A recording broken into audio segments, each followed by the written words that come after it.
శుక్లాంబరధరం విష్ణుం శశివర్ణం చతుర్భుజం ప్రసన్నవదనం ధ్యాయేత్ సర్వవిఘ్నోపశాంతయేత్. గురుర్బ్రహ్మా గురుర్విష్ణుః గురుర్దేవో మహేశ్వరః గురుః సాక్షాత్ పరబ్రహ్మ తస్మై శ్రీ గురవై నమః. ప్రాముఖ్యతని నేను మీకు కొంత వివరించి ఉన్నాను. ధూర్జటి మనందరి పక్షాన పరమశివుణ్ణి ఉద్దేశించి మాట్లాడుతూ మనకందరికీ కనీసం ఏది చెప్పుకోవడం కూడా చేత కాదు, ఏది సుఖమనేటటువంటి భ్రాంతి చేత మనము దుఃఖాన్ని సుఖంగా భావన చేస్తూ మన జీవితాన్ని పాడు చేసేసుకుంటున్నాము. దానికి కీలకం ఎక్కడుందో, ఎక్కడ ఇబ్బంది పడుతున్నామో, ఎక్కడ శరణాగతి చెయ్యాలో, ఎవరు మనకి మిత్ర రూపంలో ఉన్న శత్రువులో, ఏ శత్రువుల్ని గుర్తించలేక మిత్రులుగా భావన చేసి మనం ఇంతటి దుఃఖానికి వశులమవుతున్నామో, వీటిని గుర్తించినటువంటి మహాపురుషుడై ఏ విధమైనటువంటి అరమరిక లేకుండా భగవంతుని పాదముల మ్రోల కూర్చొని ఆయనే భగవంతుడికి విజ్ఞాపన చేశాడు. ఆ పద్యాన్ని మనం ప్రతిరోజు మనస్సులో అనుసంధానం చేయడం వలన కలిగేటటువంటి పరమ ప్రయోజనం మన జీవితంలో కూడా మనం ఎక్కడ తప్పటడుగు వేస్తున్నాం అన్నది మనకు అర్థం అవుతుంది. అన్నిటికన్నా మనిషికి జీవితంలో ప్రధానమైనది ఏంటంటే తప్పటడుగు వెయ్యడం తప్పు కాదు. ఎందుచేత అంటే తప్పటడుగు వేస్తాం, అసలు జీవిత ప్రస్థానమే తప్పటడుగులతో ప్రారంభం. పిల్లలు తప్పటడుగులు వేస్తున్నారండి అంటారు, తప్పు చేస్తారు, కానీ చేసినటువంటి తప్పుని గుర్తించుకునే ప్రయత్నం చేయాలి. అందుకే ఆ స్కాంద పురాణంలో ఒక చోట ఒక మాట చెప్తారు, ఏ యుగమునందు దేని చేత మోక్షమును సాధించవచ్చు అంటే, కృతయుగమునందు కేవలము తపస్సు వలన, కృతయుగమునందు కేవల జ్ఞానం వలన మాత్రమే మోక్షం. అలాగే తర్వాత త్రేతాయుగంలోకి వచ్చేసరికి తపస్సు వలన మోక్షం, ద్వాపర యుగంలోకి వచ్చేసరికి యజ్ఞయాగాది క్రతువుల వలన జ్ఞానము కలిగి మోక్షం, కలియుగంలోకి వచ్చేసరికి ఈ పై మూడు చేయడం కూడా చాలా కష్టం. జ్ఞాన ఆవిర్భావము అంత తొందరగా కలగదు. కాబట్టి జ్ఞానము కలగడానికి హేతువుగా ఏది చెప్తారంటే పురాణ ప్రవచనమును వినుట అన్నది చాలా ప్రధానమైన సాధనం. అందుకే కలియుగ ప్రారంభం నుంచి కూడా శౌనకాది మహర్షులకి సూతుడు పురాణ ప్రవచనం చేయడం ప్రారంభం చేస్తాడు. కాబట్టి పురాణ వాక్యాన్ని వినడం, విన్నటువంటి వాక్యము వలన మన జీవితాన్ని దిద్దుకోగలగడం, మహాపురుషులై సాహిత్యాన్నంతటినీ మథనం చేసి దాన్ని తమ జీవితాలకి అన్వయం చేసుకుని తాము ఎక్కడ తప్పు చేస్తున్నామో ఆ తప్పుని తీసుకెళ్లి భగవంతుడికి చెప్పి, ఈశ్వర ఇక్కడ తప్పు జరుగుతోంది, ఈ తప్పుని మేము దిద్దుకోలేకపోతున్నాం, ఇది ఎంత గమ్మత్తుగా ఉంటుందంటే ఈ తప్పు, ఇది తప్పు అని కూడా మనకి ఎరుకలోకి రావట్లేదు, రాకుండా అది చాలా సుఖహేతువుగా చాలా సంతోషదాయకముగా మనకు అనిపిస్తోంది.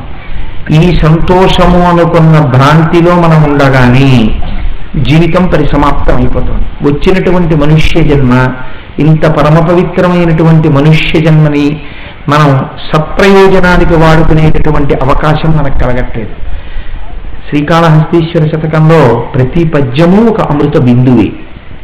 ఇవాళ నేను ఈ కోణంలో ఎందుకన్నానో 4 మాటలన్నాను కాబట్టి నేను ఈ కోణంలో ఒక పద్యాన్ని మీకు ఆవిష్కరించే ప్రయత్నం చేస్తాను. ఎందుకంటే దుర్జటి కాళహస్తీశ్వర శతకం చెప్పేటప్పుడు చాలా తేలిక విషయం ఒక్కటి ఉంది, ఏంటంటే ఇవాళ ఏం చెప్పాలని పెద్ద హడావిడి ఏం అక్కర్లేదు. మీరు మొట్టమొదటి పలుకులు ఏం పలుకుతూ ఉపన్యాసం ప్రారంభం చేస్తారో అటువైపుకి ఏదో ఒక పద్యం వచ్చేస్తుంది. ఎందుకంటే ఆయన మానవ జీవితపు అన్ని కోణములను స్పృశించాడు దుర్జటి. నేను ఇవాళ ఈ కోణంలో మాట్లాడాను కాబట్టి ఈ కోణంలోనే ఒక పద్యాన్ని తీసుకునే ప్రయత్నం చేస్తాను, అవతరించండి. కానీ ఇది మనం చేస్తున్న పొరపాటుని గుర్తుపెట్టేటటువంటి పద్యం. ఈ పద్యం వినేటప్పుడు అంత తొందరగా మనస్సు అంగీకరించాలి. అలాగనే అంగీకరించేసింది అనుకోండి మనస్సు, నిజమే ఇది పొరపాటు, ఇది అసత్యమే, ఇది అబద్ధమే, నేను ఇక్కడ నిన్ను భ్రమలో ముంచేశాను అని మనస్సు కానీ అంగీకరించేసింది అనుకోండి, అంతే మీ జీవితం ఒక మలుపు తిరిగిపోయింది వాళ్ళతో. ఎందుకంటే మీకు ఒక పెద్ద కీలకం దొరికిపోయిందనమాట. ఇక్కడ మనస్సు నన్ను తిప్పింది, ఇక్కడే నేను పొరపాటు పడ్డాను అన్న పొరపాటు ఒకటి మీకు దొరికిపోతుంది. ఆ పొరపాటు కానీ దొరికిపోయిందా, మీకు ఎప్పుడెప్పుడు మీరు భ్రాంతిలో పడితే అప్పుడప్పుడు మీకు ఈ పొరపాటు గుర్తొస్తుందో, మళ్ళీ నన్ను తిప్పుతున్నావా అని అడుగుతారు. మీరు ఎదురు తిరగలుగుతారు మనస్సుకి. మనస్సుకి ఎదురు తిరిగు అని చెప్పడం తేలిక, మనస్సు నిన్ను పాడు చేస్తోందని గుర్తుపెట్టుకో అని చెప్పడం తేలిక. కానీ ప్రధానంగా ఎక్కడ మలుపు తిప్పేస్తోందో చెప్పడం చాలా కష్టం. చెప్పి అక్కడ మీరు గుర్తుపట్టేట్టు చేయడం చాలా కష్టం. అది దూర్జటి చేసిన గొప్ప ప్రయోగం. ఎవ్వరి మీద పెట్టలేదు, ప్రజల మీద పెట్టలేదు. శంకరుడి దగ్గర కూర్చుని శంకరుడితో చెప్పాడు, నువ్వే చేశావు ఇదన్నా. ఇంత గొప్పగా, ఇంత నిజాయితీగా ఇలా భగవంతుణ్ణి నిలదీసి చెప్పగలిగినటువంటి శక్తి ఎవరికి ఉంటుందండి?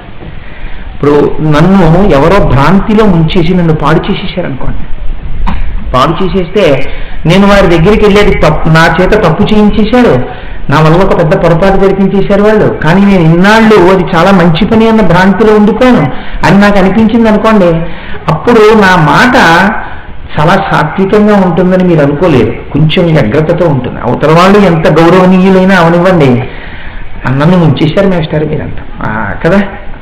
మేస్టార్ అంటే నేను మా గోపాలకృష్ణ స్వామిని ఉద్దేశించి కాదు, మేస్టార్ అంటే ఒక గౌరవ వాక్యంగా చెప్తాను. అయానండి మీరు ముంచేశారు అంటాం. కాబట్టి ఆ పొరపాటు తెలుసుకున్నప్పుడు వచ్చేటటువంటి మాట వ్యగ్రత అలాగే ఉండాలి. అంతేగాని నన్ను గొప్పగా ఉంచేశారండి మహానుభావ అని అన్నారనుకోండి, అంటే అప్పుడు కూడా ఇంకా ఆనందం అనుభవిస్తున్నట్టే. అది చెప్పడానికి కూడా ఏదో మొహమాటమే, ఏదో ఎక్కడో ఇంకా అప్పుడు కూడా చేతులు కట్టేసుకోవడమే. అలా ఉండక్కర్లేదు. ఆ ఈశ్వరుణ్ణి నిలదీస్తున్నాడు ఇవాళ దూర్జటి. మీరు కూడా ఇప్పుడు ఎందుకు నిలదీస్తున్నాడో పట్టుకోవాలంటే మీరు కొంచెం సావధాన చిత్తులై వినాలి. ఎందుచేతనో తెలుసా అండి, కొన్ని కోట్ల జన్మల నుంచి ఇక్కడే జరుగుతోంది వంచన. ఆ వంచన ఎక్కడ జరుగుతోందో ఇవాళ దొరికి పుచ్చుకోవాలంటే అంత తొందరగా ఏ మనస్సు మిమ్మల్ని పుచ్చుకోనివ్వదు. ఆ సమయం దగ్గరికి వెళ్ళేటప్పటికే దాటేస్తుంది, ఎటో తిప్పేస్తుంది మిమ్మల్ని. కాబట్టి ఆ పద్యం నాకైతే అనిపిస్తుంది గొప్ప ఉపదేశమే లోకమునకు అనిపిస్తుంది. ఇప్పుడు నేను చెప్పిన నేపథ్యంలో ఈ పద్యాన్ని అవతరించండి. శంకరుడి దగ్గరికి వెళ్ళి దూర్జటి కూర్చున్నాడు. శంకరుడి దగ్గరికి నేను ఎందుకు అనగలుగుతున్నానంటే ధైర్యంగా, మనమైతే ఏమంటామంటే శివాలయంలో శివుడి విగ్రహం దగ్గర కూర్చుని ఉంటాం. మన బతుక్కి ఎప్పుడు విగ్రహాలే, మనకి ఎప్పుడు శివుడి దగ్గర కూర్చోవడం, వెంకటేశ్వరుడి దగ్గర కూర్చోవడం మనకి చేత కాదు. ఎందుకంటే మనకి విగ్రహాలే కనపడతాయి, మనకి స్వామి కనపడతాయి కదా. మనకు ఆ భావన ఉండదు అసలు, అదృష్టవంతులం. కాబట్టి మనం ఏం తప్పులు చేసేసినా అది విగ్రహం కదా, మనం ఏం చేయదని మనకు ఒక గొప్ప నమ్మకం, అదొక గొప్ప విశ్వాసం, చాలా ధైర్యాన్ని ఇస్తుంది మనకి పూనికని. ఆయన భగవంతుడు అని అన్న భావన మీకు ఏర్పడిపోయింది అనుకోండి, మీకంటే నాలాంటి వాడికి తప్పు చేయడం కష్టం కదా. అయ్యో భగవంతుడు ఉన్నాడు ఎలా చేస్తాం అనిపిస్తుంది. అంటే అదేంటంటే విగ్రహం అంటే చాలా తేలిక చేసేయచ్చు. కాబట్టి దూర్జటి అలా కూర్చున్నాడని నేనంటే, శివాలయంలోకి వెళ్ళి శివుడి విగ్రహం ముందు కూర్చున్నాడండి అని నేను అన్నాను అనుకోండి, ఇంకా అర్హత తీసేది కదా, నేనేం చెప్పను, నేను దానికి అర్హత లేనివాడిని అయిపోతాను. ఆయన శివుడి ముందు కూర్చున్నాడు. ఆయనకి కాళహస్తీశ్వరుడి యొక్క శివలింగాన్ని ఆయన చూడటం లేదు, కాళహస్తీశ్వర రూపమైనటువంటి శివుడిని చూస్తున్నాడు. శివుడి ముందు కూర్చుని మాట్లాడుతున్నాడు ఆయన. ఆయన అన్నాడు ఒక రోజున దూర్జటి, ఆలంచుని మెడకట్టి దానికి అపత్యశ్రేణి కల్పించి తద్బాలవ్రాతము నిచ్చిపుచ్చుకును సంబంధంబు చేయించి తత్మాలార్కంబున బాంధవంబనడి ప్రేమం కొందరిని తిప్పగా శీల ఒనొచ్చినట్లు చేసి తిగదే శ్రీకాళహస్తీశ్వర. ఎంత గొప్ప పద్యం అండి నిజంగా. ఎవరైనా అసలు వెనక్కి తిరిగి అలా చూసిన వాళ్ళు ఉన్నారా? ఆయన అన్నాడు శంకరుడితో, చాలా గొప్ప పని చేశారండి. ఏమిటి చేశారు మీరు మాకు ఉపకారం? ఆలంసును మెడకట్టి ఒక ఆడదాన్ని తీసుకొచ్చి భార్య అని పేరు పెట్టి నా మెడలో కట్టారు. ఇది నేను మీకు ముందే చెప్పాను, కొంచెం వ్యగ్రతతో ఉంటుంది. ఇలా అనొచ్చా అండి శివుడి దగ్గరికి వెళ్ళి అంటే? ఆయన బాధది, ఆయన బాధ ఎంత ఉందో కడుపులో మీరు ముందు చూద్దరు. ఆలంసును మెడకట్టి ఓ ఆడదాన్ని తీసుకొచ్చి భార్య అని నా మెడలో కట్టావు. మీరు చూడండి, ఎప్పుడైనా ఎవరికైనా పాపం వచ్చిందనుకోండి, ఏం చేస్తానండి మీరు అప్పుడు చెప్తే నన్ను తీసుకొచ్చి నా మెడలో కట్టారు, అదేదో గొప్పదనుకుని తిరిగాను, నువ్వు ఇప్పుడు అనుభవిస్తున్నాను అంటాడు కనపడ్డప్పుడు. అలా శంకరుడితో అలాగే చెప్పాడు ఆయన. ఆలంచును మెడకట్టి నా మెడగట్టి తగిలించావు తీసుకొచ్చి. ఎందుకు అలా తగిలించావు, ఎందుకు నాకు తగిలించావు ఆడదాన్ని అంటే, అయ్యయ్యా నీ భార్య అయ్యా అన్నావు. పోని ఊరుకున్నావా? దానికి అపత్యశ్రేణి కల్పించి అక్కడ మొదలైంది సంసారం. ఆడపిల్లలు మగపిల్లలు పుట్టారు. ఇక్కడ వేసేసాడండి దూర్జటి. ఎలా వచ్చిందో ఆయనకు ఆలోచన. ఆ తర్వాత నేను చేసిన పని ఎంత ఏమిటో తెలుసా? ఇంకా నా ఊపిరైపోయే వరకు తద్బాలవ్రాతము నిచ్చిపుచ్చుకొను సంబంధంబు చేయించి, ఇక్కడ పుట్టినటువంటి ఆడపిల్లకి ఆడపిల్ల అని పేరు పెట్టి, ఇక్కడ పిల్ల కాదండి అక్కడ తిరుగుతుందని ముందే చెప్పి, నాకు ఆడపిల్ల ఓ అబ్బాయి అండి అన్నా అని ఇక్కడ పుట్టినటువంటి ఆడపిల్లని వేరే ఇంటికి పట్టుకెళ్ళి ఇచ్చేసాను. ఇచ్చేసి ఇప్పుడు మా పిల్ల కాదండి, వాళ్ళ పిల్ల, వాళ్ళ కోడలు, వాళ్ళ ఇంటి పేరు, వాళ్ళ వంశం, వాళ్ళను ధరించే పిల్లండి, మా పిల్లే. కానీ మా ఇంట్లో ఒక్క వారం రోజులు ఉంచుకోవాలంటే వాళ్ళ అనుమతి ఉండాలి. ఇప్పుడు అమ్మ ఒక్క వారం రోజులు మా ఇంట్లో ఉంచుకుంటానమ్మా పిల్లని అని అడిగితే, అత్తమామలు ఒప్పుకుంటే, భర్త ఒప్పుకుంటే, ఇంకా ఎవరైనా దాని మీద అధికారం చలాయించే వాళ్ళు లిస్టులో ఉంటే, అప్పగింతల్లో వాళ్ళు కూడా ఒప్పుకుంటే, అప్పుడు తెచ్చుకుని వారం రోజులు నా కూతురు నేను అట్టే పెట్టుకోగలుగుతాను. ఇది ప్రారంభం. కాబట్టి ఇక్కడ ఆడపిల్లని అక్కడెక్కడో ఇచ్చాను. పోనీ ఊరుకున్నానా? అక్కడ ఆడపిల్లని ఇక్కడికి తెచ్చుకున్నాను. తద్బాలవ్రాతము నిచ్చిపుచ్చుకొను సంబంధంబు వ్రాయించి చేయించి. ఎంత గొప్ప పని చేశావు ఆయన. ఇక్కడ ఆడపిల్లని వాళ్ళ ఇంటికి ఇచ్చాను, ఇంకో ఆడపిల్లని మా ఇంటికి తీసుకొచ్చాను. ఆ అమ్మాయికి ఏం పేరెట్టాను? కోడలని పేరెట్టాను. ఇప్పుడు ఏమైంది? దీనివల్ల తత్మాలార్కంబున బాంధవంబనడి ప్రేమం కొందరిని తిప్పగా, దీనివల్ల ఓ పెద్ద తాడు ఒకటి వచ్చింది. ఏమిటి తాడు అంటే, ఎప్పుడైతే నా కూతురు మెళ్ళో ఆయన వచ్చి తాడి కట్టాడో నాకు ఓ తాడు ఒకటి పడింది. శీలలు పడ్డాయి ఇలాగా. ఏమిటా శీలలు? మా వియ్యంకుడండి, మా వియ్యపురాలండి, ఆ తర్వాత వియ్యంకుడు వియ్యపురాలి బంధువులు ఉంటారు, వాళ్ళకి సంబంధాలు కలపాలి. కలిపి ఒకవేళ మీకు చేతకాదు అనుకోండి, భార్యకి సహాయపడుతుంది పక్కన. అలా అనుకోరండి. వాళ్ళ ఆవిడ అన్నగారు మీకు బావగారు అవుతాడో, మీ వాళ్ళ బావగారు మీకు అన్నగారు అవుతాడో అలా అంటుంది.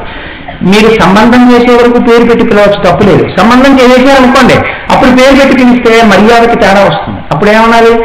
ఆ బావగారు అనాలి, చెల్లాయి అనాలి. ఆ తర్వాత బావగారు తాలూకా వాళ్ళు ఎవరో ఉంటారు, వాళ్ళని ఏదో పెట్టి పిలవాలి. వీళ్ళని మీరు ఎలా పిలిచారో అలా కొడుకు వైపు వాళ్ళని పిలవాలి. మళ్ళీ ఈ కొడుకు వైపు వాళ్ళు, కూతురు వైపు వాళ్ళు, వాళ్ళకు కొన్ని శీలలు పడతాయి. ఈ శీలలన్నీ నాకు పడతాయి. ఆహాహా, ఏ ఉపకారం చేసేసావయ్యా, పుట్టింది ఒక్కన్నా ఈ శీలలు వేసావా, ఇవన్నీ నాకు తెలియదు పడిపోతున్నాయని చక్కగా వేసేసావు. ఈ శీలలన్నీ ఎలా వేసావు? ఒక్కదాన్ని తెచ్చి కట్టావు మెళ్ళో. ఆలంచును మెడకట్టి ఒక ఆడదాన్ని తెచ్చి పెట్టావు మెళ్ళో పెట్టి, ఇంకక్కడి నుంచి శీలను వేసేస్తున్నామని నాకు తెలియదు.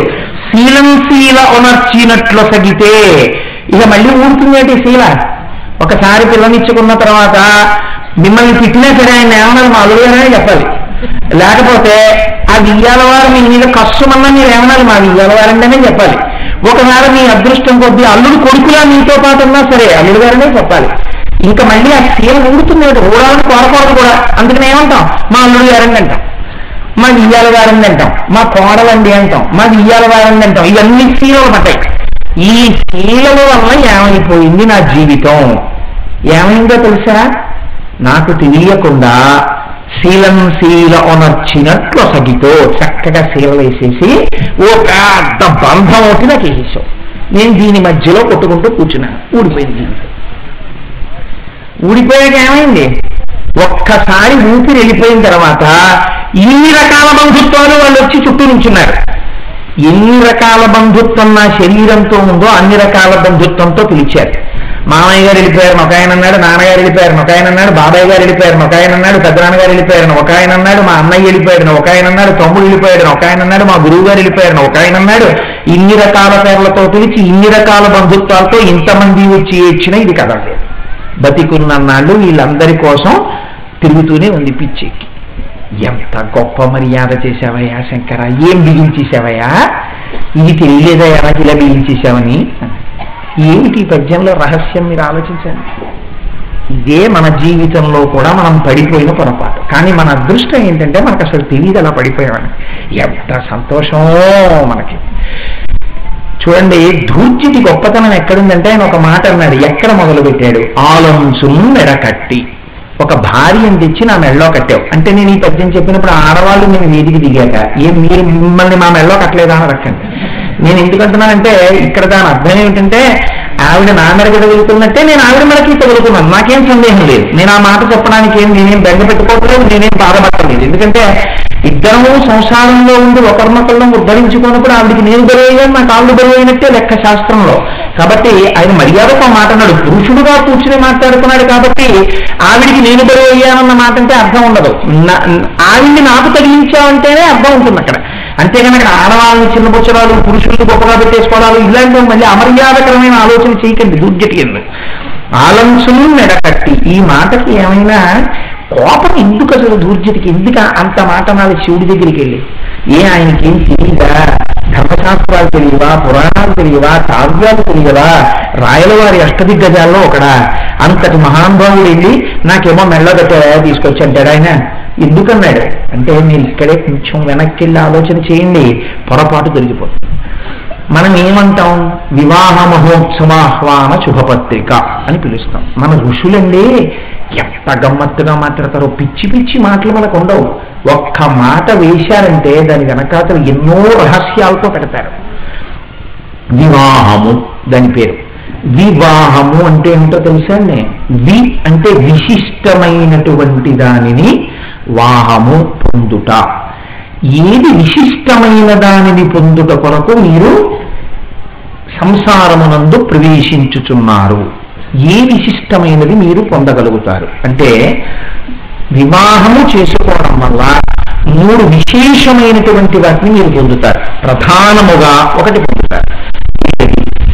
అందుకే వివాహానికంతటికీ కూడా ప్రధానమైనటువంటి సంకల్పములో కూడిన మాట ఒక్కటే, ధర్మ ప్రజా సంప్రబద్ధం, ధర్మబద్ధమైన సంతానమును పొందుట కొరకు.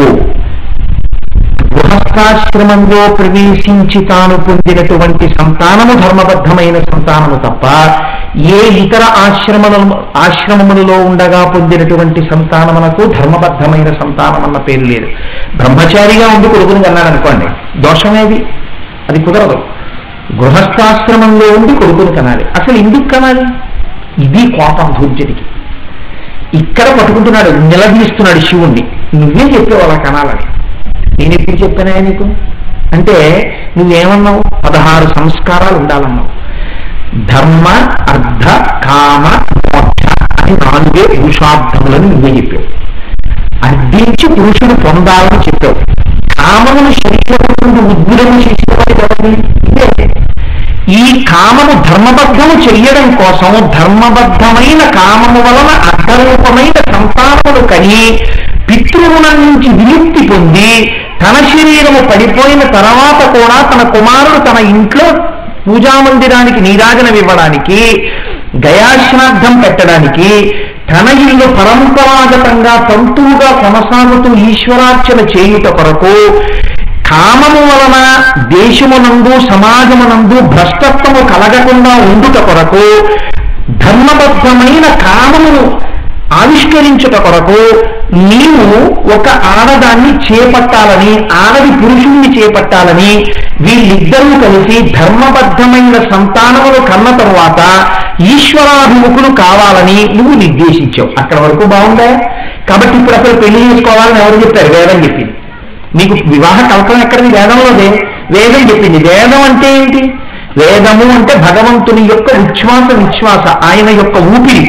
కాబట్టి మనకి వేదమే ప్రమాణము. కాబట్టి ఇప్పుడు పెళ్లి చేసుకోవాలని ఎవరు చెప్పారు? నువ్వే చెప్పావు. కలహస్తీశ్వర, పెళ్లి చేసుకో, లేకపోతే నీకు పితృరుణం తీరదు, నీకు ధర్మబద్ధమైన సంతానం కలగదు, తంతువుగా నీ సంతానం విస్తరించాలి, నీ వంశం పెరగాలి, ధర్మబద్ధమైన కామం ఉండాలి, అందుకు నేను ఒక స్త్రీని చేపట్టని నువ్వే చెప్పావు. కాబట్టి ఇప్పుడు నా మెడ కట్టింది ఎవరు? నువ్వే. కామమును పెట్టిన వాడివి నువ్వే. దాన్ని ధర్మబద్ధం చెయ్యమని ఆడదాన్ని సృష్టి చేసిన వాడివి నువ్వే ప్రకృతిలో. ఆ ఆడదాన్ని చేసుకుని సంతానం కనమని చెప్పిన వాడివి నువ్వే సృష్టిలో. కాబట్టి ఇప్పుడు ఆలంసు మెడ కట్టి నాకు పెళ్ళాన్ని తీసుకొచ్చి మెడలో కట్టిన వాడివి ఎవరివి? నువ్వే. ఎంత ఆక్రోశం చూడండి. ఇలా ఒక గుడికి వెళ్ళి భగవంతుడి దగ్గరికి వెళ్ళి పరివేదన చెప్పుకున్నవాడు ఉన్నాడా ఆ లోకంలో? మా ధూర్జటున్నారు. ఆలంసు మెడ కట్టి పోనీ కట్టావు, అప్పుడు ఏమన్నారు? ఏదో ధర్మబద్ధమైన సంతానం కనాలి. ఇక్కడ పెట్టేశావయ్యా శంకర చిత్రం. ధర్మబద్ధమైన సంతానము నా ఇంట్లో పూజా మందిరానికి పూజ జరగడానికి ఏది ఉండాలి? ఓ కొడుకు ఉండాలి. కానీ నువ్వేం చేశావు? అపత్యశ్రేణి కల్పించి కొడుకుని కూతుళ్ళని ఇచ్చావు. ఇప్పుడు ఆ కొడుకులు కూతుళ్ళు కూడా పుట్టారు. నా పిల్లలే అని నేను పెంచుకుంటున్నాను, నా కొడుకుల్ని నా కూతుళ్ళని. కానీ ఈ ఇద్దరు పిల్లల్లో పుట్టినప్పటి నుంచి నా మనస్సులో ఒక భావన మాత్రం గట్టిగా ఉంది. ఏంటి? ఇందులో నా కొడుకు నా దగ్గరే ఉండిపోతాడు, లేదా నా కొడుకు దగ్గర నేను ఉండిపోతాను. నన్ను విడిచిపెట్టి మధ్యలో వెళ్ళిపోతుంది ఈ పిల్ల. ఏ పిల్ల? ఆడపిల్ల. ఈ నమ్మకం కూడా నాకే నువ్వు కల్పించావు. ఈ పిల్ల నీది కాదు, ఇక్కడ నీ దగ్గర పెరుగుతోంది, నీ ప్రేమ అంతా పెట్టి నువ్వు పెంచుకుంటున్నావు. కానీ ఈ పిల్ల ఒక రోజున నీ దగ్గర నుంచి వేరొక ఇంటికి వెళ్ళిపోతుంది. అలా నువ్వు కూడా ఏం చేస్తావు? పోనీ నీ ఇంట్లో ఆడపిల్లని వాళ్ళ ఇంటికి ఇచ్చేసావు, నా ఇంటికి ఇంకా ఆడపిల్లని నేను తెచ్చుకోను మహాప్రభో, నేను నా కొడుకు చాలంటే నీ అమ్మ నువ్వు నాన్నగారండి మీరు అమ్మ చక్కగా ఉన్నారా, నాకు 26 వచ్చాయి 27 వచ్చాయి, నా పెళ్లి విషయం మీరు పట్టించుకోరా అంటాడు వాడు. కాబట్టి ఇప్పుడు మీరు ఆడపిల్లని తీసుకురావాలి. వాడి కోసమే తీసుకొస్తున్నారా, లేకపోతే ఇంకా ఏమైనా ఉందా ధర్మం? అందులో ఉంది. ఏమిటో తెలుసా అండి? తద్దినం పెట్టేది కొడుకైనా దీపం వెలిగించే అధికారం కోడలదే. కోడలు దీపం పెట్టకపోతే ఆ తద్దినం ముట్టదు అసలు పితృదేవతలకి. కాబట్టి భక్తి కలిగి పెద్దల యందు గౌరవం కలిగినటువంటి కోడలు ఇంటికి వచ్చిందా, ఆమె నడువడి చేత ఉత్తర పైన ఉన్నటువంటి పితృదేవతలని అత్తవారింటి వాళ్ళని ఉద్ధరించగలిగినటువంటి దైవింటుంది కోడలు. కాబట్టి ఇప్పుడు నేనేం చెయ్యాలి? నా కోడల్ని తెచ్చుకోవాలి. కాబట్టి ఇప్పుడు నేనేం చేశాను? ఒక కోడల్ని తెచ్చుకున్నాను. ఇక్కడ వరకు బాగానే ఉందయ్యా, ఇక్కడే పడిపోయాను. నా ధర్మం నేను నెరవేర్చేశాను, నా కర్తవ్యం అయిపోయింది. ఎక్కడైపోయింది? బిడ్డలు పుట్టగానే ఒక రుణం తీరిపోయింది, పితృరుణం తీరిపోయింది. నా కర్తవ్యం ఏమిటి? వాళ్ళని చదివించడం. వాళ్ళని చదివించుకుంటూ ఇంకిక్కడి నుంచి నేనేం చేయాలి? ఈశ్వర మార్గమునందు ప్రస్థానం ప్రారంభం చేయాలి. ఇక్కడ నువ్వు గృహస్థాశ్రమాన్ని దేని కొరకు ఇచ్చావు అంటే, గృహస్థాశ్రమమునందు ఉన్నటువంటి పురుషుడు, గృహస్థాశ్రమమునందున్న స్త్రీ సుఖములను అనుభవిస్తూ ఇది నిజమైన సుఖములు కావని తెలుసుకుంటున్నారు గృహస్థాశ్రమం. ఇది విచిత్రం. తినకూడదా? తినచ్చు, ఏదైనా తినచ్చు. మీకు అంటే వేదం ఏది తినమందో అది. మీరు వేదము ఇది తినవచ్చు, సాత్వికమైన పదార్థములు అని ఏం చెప్పిందో చక్కగా ఆ పదార్థాలన్నీ ఈశ్వరుడికి నివేదన చేసుకుని మీరు తినచ్చు. మీ ఇంట్లో లక్ష్మీ కటాక్షంతో మంచి వస్తువులు కొనుక్కోకూడదా? కొనుక్కోవచ్చు, ఈశ్వర అనుగ్రహం కొనుక్కోవచ్చు. మీరు ఏసీ కార్ ఎక్కచ్చా? ఎక్కచ్చు, ఇది లక్ష్మీ కటాక్షం. ఓ ఏసీ కారులో తిరగచ్చు. కానీ ఈశ్వర ఎక్కడ నేను పడిపోయానో తెలుసా అంటే, ఈ అపత్యశ్రేణి కల్పించి తమ బాలవ్రాతమునిచ్చి పుచ్చుకుని సంబంధము చేయించి ఈ ఆడపిల్లని ఇచ్చేసి ఆడపిల్లని తెచ్చుకోవడం దగ్గరకు వచ్చేటప్పటికి మాత్రం నేను పప్పులో కాలేశాను. ఎక్కడ పడిపోయింది ఈ కాలు అంటే, ఆడపిల్లని ఇచ్చుకున్నటువంటి వాడు ఏమంటాడంటే, ముందు అమ్మయ్యా నా బాధ్యత తీరిపోయిందండి, పిల్లల పెళ్ళిళ్ళు అయిపోయాయి అంటాడు. పిచ్చివాడు, తెలియదు, అక్కడే పడింది పెద్ద శీల. ఆ తర్వాత ఇయ్యాల వారు ఫోన్ చేస్తారు, అయ్యా మీ అమ్మాయికి పెళ్లి చేసేశారు, చాలా సంతోషం, ఆ పాప నీళ్లు పోసుకుంది, సూడిదలు పెట్టండి, మాకు 24 రకాల స్వీట్లు పుచ్చుకోవడం ఆనవాయితీ. వాళ్ళ ఆనవాయితీ కాబట్టి నీకు ఉన్నా లేకపోయినా 24 రకాల స్వీట్లు నువ్వు చేయించాల్సిందే, ఇలా చేతులు పెట్టు. ఆ తర్వాత అమ్మాయికి పురుడండి, ఒక 6 నెలలు మీ ఆవిడని అక్కడికి పంపించండి. అమ్మో 6 నెలలు మా ఆవిడని వదిలిపెట్టి నేను ఉండలేనండి, అప్పుడు నువ్వు అనకూడదు, అసహ్యంగా ఉంటుంది. కాబట్టి అప్పుడు ఏమనాలి? తప్పకుండా పంపించాలి. ఇక్కడ నీకు అలవాటు లేకపోయినా నువ్వు వంట చేసుకోవాలి, నువ్వు సంధ్యావందనం చేసుకోవాలి, నువ్వు పూజ చేసుకోవాలి, నువ్వు బెగ్గెట్టుకోవాలి. ఒకవాడు మీ ఆవిడ ఉద్యోగం చేస్తుంటే సెలవు పెట్టించాలి, పంపించకపోతే వియ్యాగారికి కోపం, అమ్మాయి దగ్గరికి పంపించాలి. ఇంకా చేసిన తర్వాత అమ్మాయి ఉద్యోగం చేసుకునేదైతే వీడంత అదృష్టం ఉంటుంది ఇంకోటి లేడు. నాన్నగారు 3 ఏళ్ళు వచ్చే వరకు ఇక్కడే ఉండండి నాన్నగారిని అమ్మనం ఉంచుతుంది. అయిపోయింది ఈ జీవితం అక్కడతో. కాబట్టి ఇప్పుడు ఏమైంది అంటే, శీలం శీలవు నచ్చినట్లు సగితో జీవితమా అయిపోతోంది, శరీరంలో ఓపిక అయిపోతోంది, భార్య మీద మమకారమా పెంచేసుకున్నావు, బంధుత్వాలా పెరిగిపోయాయి. ఇప్పుడు నువ్వేమనుకున్నావు? కన్యాదానం చేసినప్పుడు నా బాధ్యత అయిపోయిందన్నావు, ఉట్టిది ఇప్పుడే ఇలా వంచవలసిన వాళ్ళ సంఖ్య ఎక్కువైపోయింది. అటువైపు నుంచి నీకు డిక్టేషన్లు, కాబట్టి ఇంకా ఇంకా పరుగులు. ఇంత అయిపోయిన తర్వాత నాన్నగారండి మాకేమో అటువైపు అస్తమానం ట్రాన్స్ఫర్లు అయిపోతాయి, మనవడిని మీ దగ్గర పెట్టి చదివించుకోండి అన్నారు అనుకోండి, ఇంకో పిలుగు. మళ్ళీ వాడిని తీసుకొచ్చి పెరిగించాలి. అప్పుడు ఓపిక లేకపోయినా వాడితో ఆడాలి, పరిగెత్తాలి, ఎక్కడో కింద పడాలి, కాలు విరగాలి, వాడిని తిట్టకూడదు.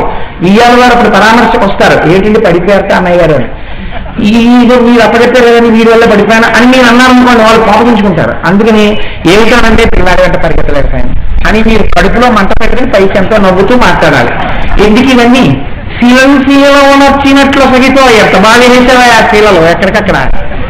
ఇప్పుడు ఏమైంది? పిచ్చాన్ని అనుకున్నాను, నా పితృరుణం తీరిపోయింది, పిల్లల్ని కన్నాను అనుకున్నాను. ఇప్పుడు ఒక కొడుకు ఒక కోడలిని ఇచ్చాడు, ఇద్దరు. ఓ కూతురు అల్లుడిని ఇచ్చింది, నలుగురు. వీళ్ళిద్దరికీ 5 పుట్టారు. మరి చేసావు ఆశీర్వచనం బుట్టల పిల్లల్ని కనమ్మా అని. 5 5 10. ఇప్పుడు ఈ 10 వాళ్ళు ఇద్దరు, వీళ్ళిద్దరు 14. వీళ్ళకి ఇయ్యాలి ఇద్దరు. మళ్ళీ వాళ్ళ పిల్లలు, వాళ్ళ పట్ల గౌరవంగా ఉండాలి. అందరికన్నా అధికారం ఆడపడుచుదే, అందులో మరి ఆడపడుచు, ఆవిడ భర్త, మళ్ళీ వాళ్ళ తల్లిదండ్రులు. ఊరినాయనో వీళ్ళందరూ సంక్రాంతి పండగకు వస్తారు, నువ్వు మళ్ళీ 2-3 ఫ్లాట్లు తీసుకోవాలి. వీళ్ళందరికీ ప్రావిడెంట్ ఫండ్ లోన్ పెట్టి బట్టలు తీసుకురావాలి, వీళ్ళందరికీ బట్టలు పెట్టాలి, వంటవాణ్ణి పెట్టాలి, వంటలు చేయించాలి. నీ బతుకు అయిపోయింది. ఇంకేంటి? దీనికి 6 నెలల ప్రిపరేషన్. ఉత్తరాయణం అంతా సంక్రాంతి ప్రిపరేషన్, దక్షిణాయనం అంతా ఉత్తరాయణంలో సంక్రాంతికి వచ్చే అల్లుడి పరివారానికి, కోడల పరివారానికి ప్రిపరేషన్. కొత్తగా వచ్చిన మా కోడలకి కోసం కొన్నానండి చంద్రహారాలు అంటుంది. అవుట్డేటెడ్, నేను వేసుకొనక్కయ్యాడు అంటుంది. మళ్ళీ మనసు చిన్నబుచ్చుకుని నీకేం కావాలో అదే చేయించుకోమ్మా అని బయటికి వచ్చి మొగుడి దగ్గర చూసారా ఇంత కష్టపడి పెంచాం కోడలకి చంద్రహారం, కళ్ళు ఒప్పుకుంటుంది.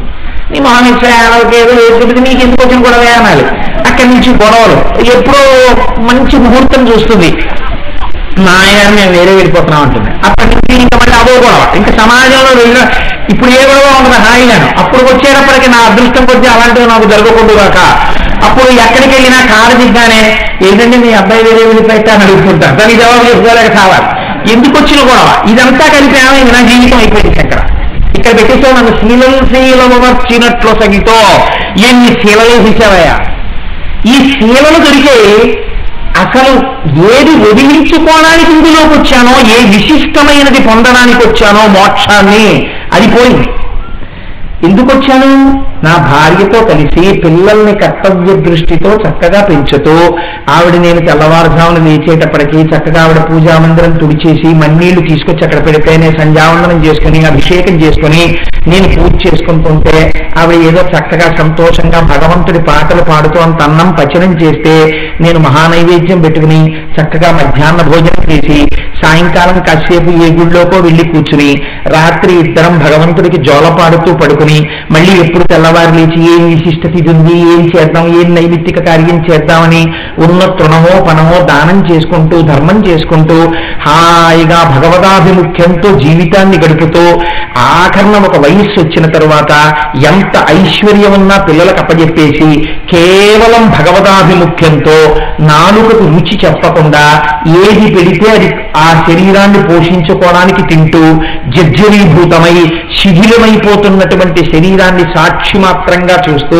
ఓహో ఇది పడిపోతోంది, వాళ్ళందరూ దీంతో బంధాలు పెట్టుకున్నారు కానీ ఇది పడిపోతుంది ఒకనాడు, ఈ పడిపోయినటువంటి శరీరము నేను కాదు, దీనిలో ఉన్న ఆత్మ నేను అని ఈశ్వర ఇన్ని సంబంధాల రూపంలో నాకు ఐశ్వర్యాన్ని కటాక్షించావు, నీకు ఒక నమస్కారం, వీళ్ళందరూ సంతోషంగా ఉండాలి, నేను మాత్రం ఎప్పుడూ నీ పాదముల యందు విస్మృతి లేనటువంటి భక్తితో ఉండాలి అని హాయిగా భగవంతుడి ధ్యానం చేసుకుంటూ గడుపుకోవలసినటువంటి నీ జీవితం ఏమైపోయింది? అక్కడ పడిపోయింది పప్పులో కాలు. నీకు కన్యాదానం చేసినప్పుడు కోడలు వచ్చినప్పుడు బాధ్యతల నుంచి విముక్తమవుదామన్న ఆలోచన రాలేదు, ఒక కొత్త ఆలోచన వచ్చింది. నా కోడలు నేను చెప్పినట్టు వినాలి, నా కోడల్ని చూసి అబ్బాయి ఏం అదృష్టవంతురాలో ఈ అత్తగారని అందరూ అనుకోవాలి. ఎందుకు వెర్రి ఆలోచన? ఏమిటి ఆ సర్టిఫికెట్ ఎందుకు పనికి వస్తుంది? కోడలు వస్తే కాలాలు తీసి అమ్మా నువ్వు వచ్చావు, మేము వివాహం చేసేసాం, ఇంకా నుంచి పూజా మందిరం తుడుచుకోవడం పూజ చేసుకోవడం ఇవన్నీ మీ వంతు, మామగారు పెద్దవారు అవుతున్నారు, నేను పెద్దదాన్ని అవుతున్నాను, ఆ వరకు ఎంతవరకు అంటే దీపం వెలిగించి ఒక్క నిమిషం కూర్చుని ధ్యానం చేసి పెడతాం, ఇంట్లో సింహాసనాన్ని అర్చన చేయడం మీదే పూచి, మీరు నీరాజనమిచ్చి అత్తయ్య గారు మామయ్య గారు నీరాజనం తీసుకోండి అంటే మేమిద్దరం వచ్చి కళ్ళకు అద్దుకుంటాం. మేమిద్దరం కూర్చొని ఇంకా ధ్యానంలో ఉంటాం ఎక్కువ. మేము మానస పూజ చేసుకుంటూ ఉంటాం. సింహాసనానికి అర్చన నీది, ఇంటికి వచ్చిన అతిథుల మర్యాద నీది, ఇంటికి వచ్చినటువంటి పెద్దలని సత్కరించడం నీది. నేను ఎక్కువ మౌనంలో ఉంటాను, ధ్యానంలో ఉంటానమ్మా. కానీ నీకు ఎక్కడ అనుమానం వచ్చినా నీకు నేను మార్గదర్శకత్వం వహిస్తాను. ఈ ఇంటి పరువు ప్రతిష్టం నీది అని వచ్చిన కోడలకు తానప్పచెప్పేసి వెళ్ళిపోయినటువంటి కూతురికి వాళ్ళప్పచెప్పేస్తే వీడు వాడు కూడా సంతోషంగా ఆ దియ్యాలారు ఈ దియ్యాలారు కలిసి కాట్మండు వెళ్ళిపోయి హాయిగా పశుపతినాథ్ దర్శనం చేసుకుని సుఖంగా ఉండొచ్చు. కానీ అక్కడ పడిపోయానయా పప్పులో కాలు. ఎంతసేపు ఏమాలోచించానంటే నేను ఇప్పుడు మరింతగా ఈశ్వరుడు వైపుగా నడవాలన్న ఆలోచన మర్చిపోయి కొత్త కొత్త ఆలోచనలు మొదలెట్టాను. నా మనవాణ్ణి ఇంతవాణ్ణి చేస్తాను, అంతవాణ్ణి చేస్తాను, నేనే దగ్గరుండి నేర్పుతాను, నేనే దగ్గరుండి తిరిగిస్తాను, అక్కడ పెట్టేస్తాను, ఇక్కడ పెట్టేస్తున్నావు. కానీ ఏమైపోతుంది, శీలం నీకు పడిపోతుంది అని నాకు ఆలోచన లేకుండా చేసేసావు శంకర.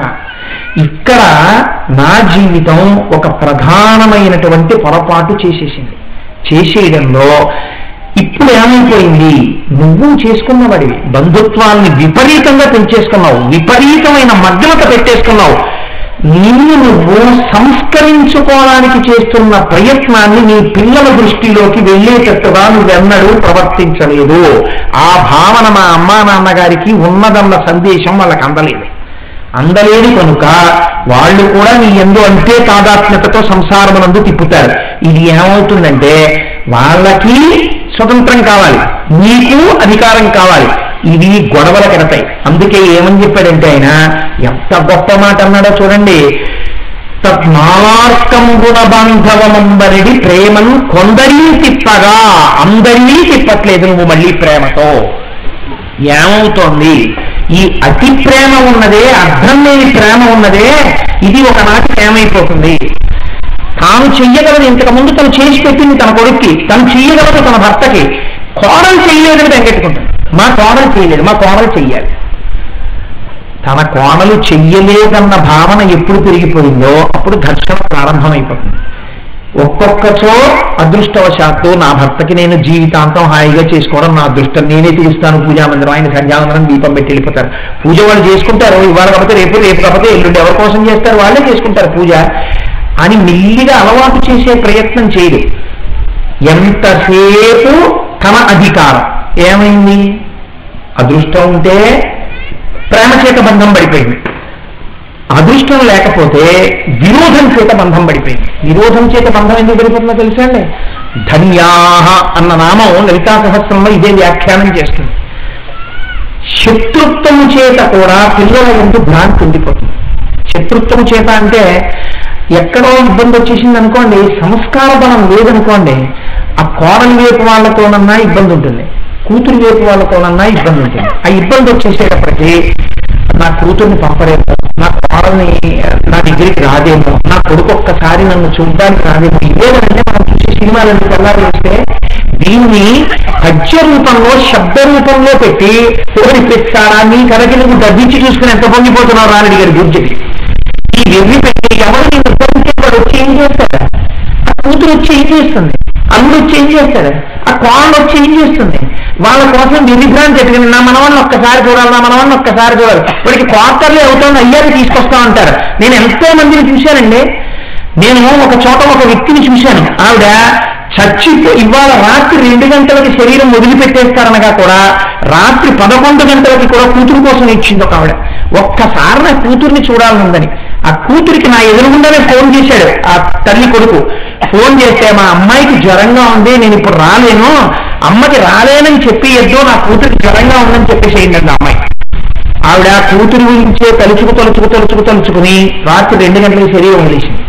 నా కూతురికి జ్వరం రానన్న ఆవిడ కారు వేసుకొచ్చింది శవం దగ్గరికి. అమ్మ ఒక్కసారి రాలేకపోయానమ్మా అని ఏడ్చింది. ఈవిడ కన్ను విప్పి చూడదు, ఆవిడ ఏడుపుకి అర్థం లేదు. ఎందుకు ఈ అనుబంధాలు, ఎందుకు ఈ సంబంధాలు? నీ మనస్సుని ఎక్కడో ఒక చోట నువ్వు మార్చి తీరాలి. నువ్వు మార్చి తీరకపోతే ఈ అనుబంధాలకి ఈ సంబంధాలకి అర్థం లేదు, అవి తంతువుగా పెరిగిపోతూనే ఉంటాయి. వీటికి అర్థం ఎక్కడుంది చెప్పండి, అంతం. వాడెవరన్నా తీసుకొస్తాడు, మాయారు నా స్నేహితుడు అంటాడు, కోడలు వస్తుంది, ఈవిడ నేనే కలిసి చదువుకున్నామని అంటుంది, ఈయన మా మాస్టర్ అంటుంది. ఇవన్నీ శీలమే. వీళ్ళు మేము చిన్నప్పుడు కలిసి చదువుకున్నామని. మీరు ఒక భావన అందచేయగలిగారు అనుకోండి, చాలా మర్యాదస్తుడు మా మామగారు, అందరితో చాలా గౌరవంగా మాట్లాడతారు. కానీ గంటలు గంటలు ఆయన కూర్చుని మాట్లాడరు. ఆయన ఏదో పుస్తక పఠనం చేసుకుంటారు, ఆయన ఏదో పూజ చేసుకుంటారు, ఆయన ఏదో ధ్యానం చేసుకుంటారు, ఆయన ఏదో జపం చేసుకుంటారు. ఆయనకి అలవాట్లేదు, ఆయన ఎక్కువ మాట్లాడరండి. మాట్లాడిన 10 నిమిషాలు ఎవరైనా వస్తే పరమ గౌరవంగా పరమ మర్యాదగా మాట్లాడి వెళ్ళిపోతారు. నేను చూశాను అలాంటి ఇళ్ళు కూడా. ఎంత చక్కటి ఇళ్ళు అంటే, ఎంత సంస్కారమతమైన ఇళ్ళు అంటే, కోడళ్ళు మామగారిని పువ్వుల్లో పెట్టి పూజ చేస్తారు. ఆ మామగారు ఎవరైనా వస్తే పరమ మర్యాదగా పరమ గౌరవంతో మాట్లాడతారు. ఇంటి నిర్వహణ, ఇంటి సంపత్తి, ఇంటి మర్యాద అంతా కొడుకు కోడలే. వీళ్ళ యొక్క నిర్వహణ చేత వైభవాన్ని పొందుతుంటారు. ఎప్పుడూ చక్కగా దేవాలయానికి వెళ్ళడం, చక్కగా ఇంట్లో అవసరమైన చోట మార్గదర్శకత్వం చేయడం, ఒక్క మంచి మాట చెప్పడం, వినకపోయినా దాని గురించి పెద్ద పట్టించుకోకపోవడం, హాయిగా ధ్యానం చేసుకోవడం, మనస్సు ఈశ్వరుడి వైపుకి తిప్పుకోవడం, చిట్ట చివర నా మనస్సు ఈశ్వరుణ్ణి తలుచుకుంటూ వెళ్ళిపోదేమోనని బెంగ పెట్టుకుని ఇంకా కొద్దిగా పీడకలు వస్తూ ఇంకా తాను వెళ్ళిపోతానేమోనన్న అనుమానం గోచరిస్తుంటే ఇంకొక్కసారి మళ్ళీ మనుష్య జన్మలోకి వస్తానో రాలేనోనని భాగవతం 12 స్కంధాలు ఒక్కసారి చదివేద్దామని చెప్పి గబగబా భాగవతం 12 స్కంధాలు చదివేసుకున్నవాడిని, కృష్ణకర్ణామృతాన్ని విని ఎలా దర్శనం చేశాడో లీలాశకుడు ఒక్కసారి కృష్ణకర్ణామృతం చదువుదాం మళ్ళీ అని చదివేసిన వాడిని, ఇంకొక్కసారి రామాయణం పారాయణ చేసేసి రామచంద్రమూర్తి ధార్మికమైన నడువులు చదువుకుందాం, ఏమో మళ్ళీ ఏ జన్మ వస్తుందో.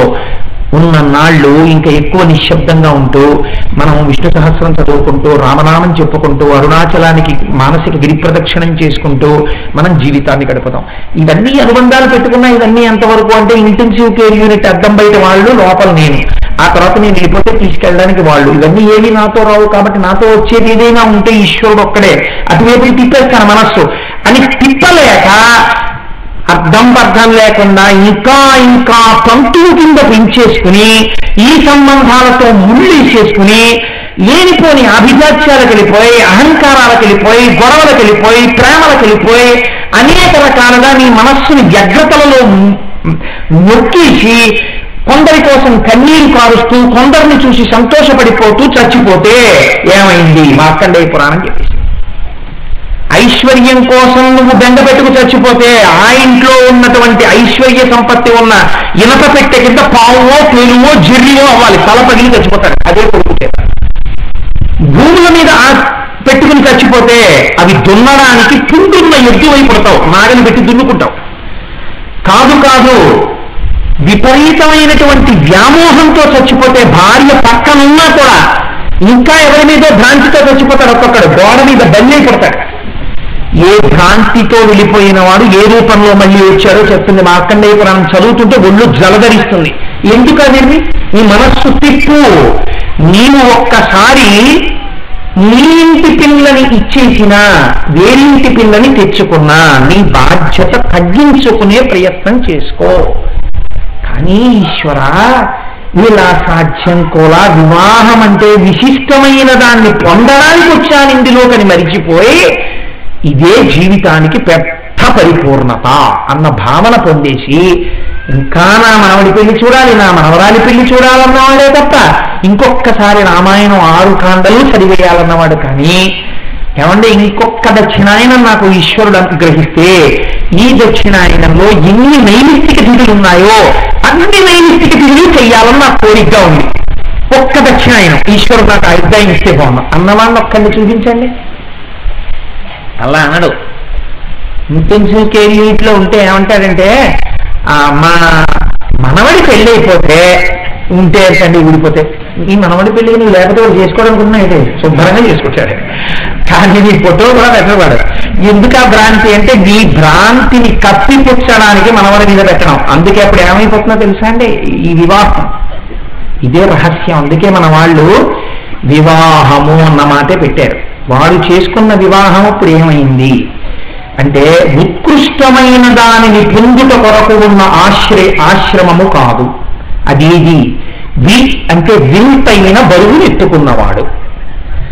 సాధారణంగా బరువు ఒకటి పెట్టుకున్నారు అనుకోండి, పర్వాలేదండి ఇంకో పెట్టి పెట్టాలన్నారు అనుకోండి, పెట్టండి పర్వాలేదు మోస్తారంటే ఇంకో పెట్టి పెట్టారనుకోండి, చాలండి అంటాడు ఏదో ఒక స్టేజ్లో. పోస్టర్ అయినా సరే మళ్ళీ ఇంకో మాట వస్తానులేండి పట్టుకెళ్తానంటాడు. అంతేగాని మీకున్న 23 పెట్టుకుని నెత్తి మీద పెట్టుకోడుగా, ఇంకా పట్టుకోలేనండి అంటాడు. ఈ అంతర్వివేచన లేని వారికి వివాహం ఏమైపోతుందో తెలుసా అండి? విచిత్రమైన బరువు అయి కూర్చుంటుంది. ఎన్నెన్నో ఎత్తేసుకుని ఇవన్నీ చాలా బాగున్నాయంటుంటాడు. ఎంత హాయో తెలుసా అండి?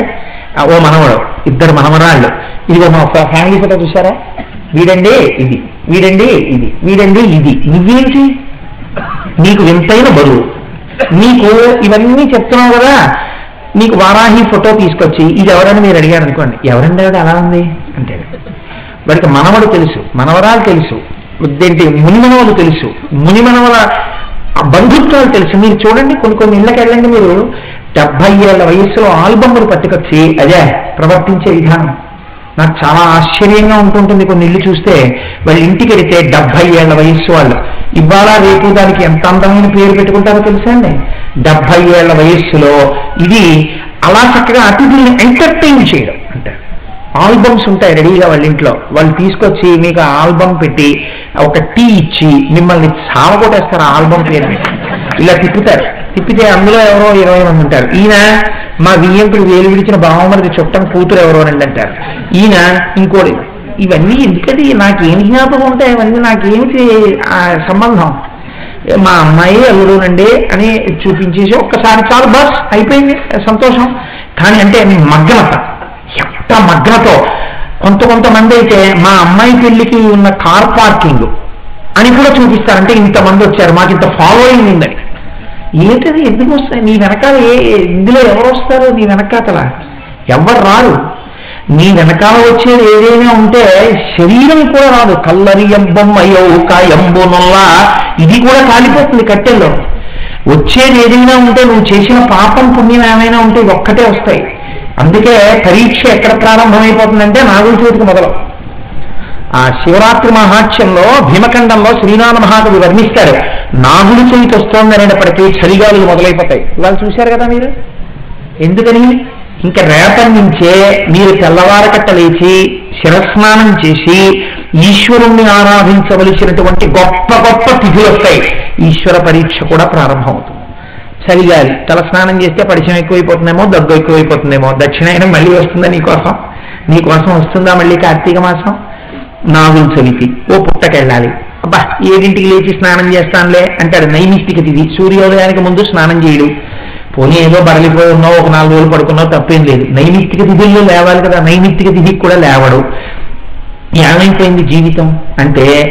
ఇలా జీవితాన్ని నిష్కారణమైనటువంటి సంబంధాల యందు బిగించి శంకరా నన్ను నువ్వు తిప్పి పాడు చేసేశావు అన్న మాట అంటే బాగుండదని శీలం శీల ఒనొచ్చినట్లు సజితో శ్రీకాళహస్తీశ్వర శీల వేసేసి నన్ను బలే కట్టావులేవయా అన్నాడు. అంటే ఏమంటే మరి శివుడి తప్పు ఏమిటండి? ఆయన మరి ఇది కూడా చెప్పాడు కదా వానప్రస్థానికి వెళ్ళని, మరి నా తప్పని చెప్పకుండా దూర్జటి శంకరుణ్ణి ఎందుకన్నాడు ఈ మాట? మరి అక్కడ దూర్జటి పొరపాటు చేయలేదా అంటే, ఇదే మాయా, ఈ సంసార పరిభ్రమణ తాపమును కల్పించుటకే మాయా అని పేరు. ఈ మాయ ఎవరు? అమ్మవారే. ఆ మాయాస్వరూపిణి ఎవరి చేత శాసింపబడుతుంది? ఒక్క శంకరుడికి లొంగుతుంది. నువ్వు ఆ మాయ నా మీద ప్రసరించకుండా ఆపలేదు. దూర్జటి జోలికి వెళ్ళకో అని నువ్వు అనలేదు. ఆవిడ ఏం చేసింది? నన్ను తిప్పేసింది, ఇంద్రియాలు నన్ను తిప్పేసింది ఈ మాయలో. కాబట్టి శంకర నేను ఈ మాయ ఎందుకు పడిపోవడానికి కారణమేంటి? అసలు ఈ మాయకి కారణమైనటువంటి విద్య వైపుకి నా మనస్సు ఒక్కసారి తిరగలేదు. ఇంత ఇవాళ మిమ్మల్ని పొగిడినటువంటి బంధుత్వాలు రేపు కూడా పొగుడుతాయని నమ్మకం ఏమీ లేదు. మీరు బాగా జ్ఞాపకం పెట్టుకోండి. జీవితంలో ఇది పైకి చెప్పక్కర్లేదు, మీరు ఎర్రసిరాతో అండర్లైన్ చేసి పెట్టుకోవలసింది. బంధుత్వమునందు అప్పుడప్పుడు సుహృత్ స్నేహమునందు ఉంటుంది ఆ త్యాగబుద్ధి. బంధుత్వమునందు ఎప్పుడు రెండో కోణం ఉంటుంది. ఇవాళ పొగిడిన వారు రేపు మిమ్మలను విమర్శించవచ్చు. ఇవాళ మీ మనశ్శాంతికి కారణమైన వారు రేపు వారే మీ అశాంతికి కారణము కావచ్చు. ఆశ్చర్యం లేదు. నేను ఎన్నో కుటుంబాల్లో చూశానండి, ఎంత మంచివారో మా వీళ్ళ వారు అంటారు, ఎంత మంచిదో మా కోళ్ళు అంటారు. మీరు 3 ఏళ్ళు పోయిన తర్వాత వెళ్తే మా కర్మ అండి, మా అబ్బాయి ఎంత మంచివాడో, దయ్యం మా కోళ్ళు అంటారు. ఎలా అంటే పాము చుట్టం, పడగ విరోధం. కొడుకు మంచివాడు ఎప్పుడు, కోడలు మంచిది కాదు. కోడలు మంచిది కాకపోవడం ఏం కాదు, ఆ ఇంట్లో పుట్టి పెరిగినటువంటి ఆడపిల్ల అన్నీ విడిచిపెట్టి నీ ఇంటనే సుఖాలు పొందాలి. ఏ సుఖం పొందినా నీ ఇంటే. ఇంకా ఆ అమ్మాయి ఇక్కడ కాకపోతే ఎక్కడ సుఖపడుతుందన్న చాగబుద్ధి నీకు రాలేదు, నియంత్రించబోయావు, అందుకని దుఃఖం వచ్చింది. అలాగే ఆ ఇంటి పిల్ల ఎక్కడ సుఖపడుతుంది, నీ దగ్గర తప్ప. నువ్వు సుఖపెట్టాలి ఆ పిల్లని, కోడలుగా వచ్చిన పిల్లని.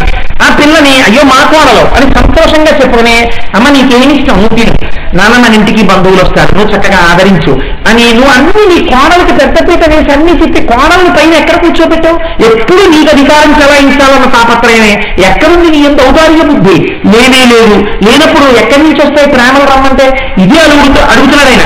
బాంధవంబరిడి మావార్కంబున కొందరిని ప్రేమను తెట్టగా, కొందరిని ప్రేమతో తిప్పుతున్నావు, కొందరిని శత్రుత్వంలోకి తిప్పించావు. ఎందుకు వచ్చింది ఈ మోహం అంతా? నాలో ఉంది ఈ అజ్ఞానం అంతాను.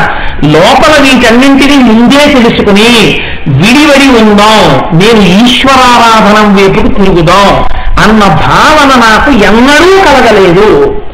ఇది నా తప్పు శంకర. కాబట్టి నువ్వేం చేస్తావు?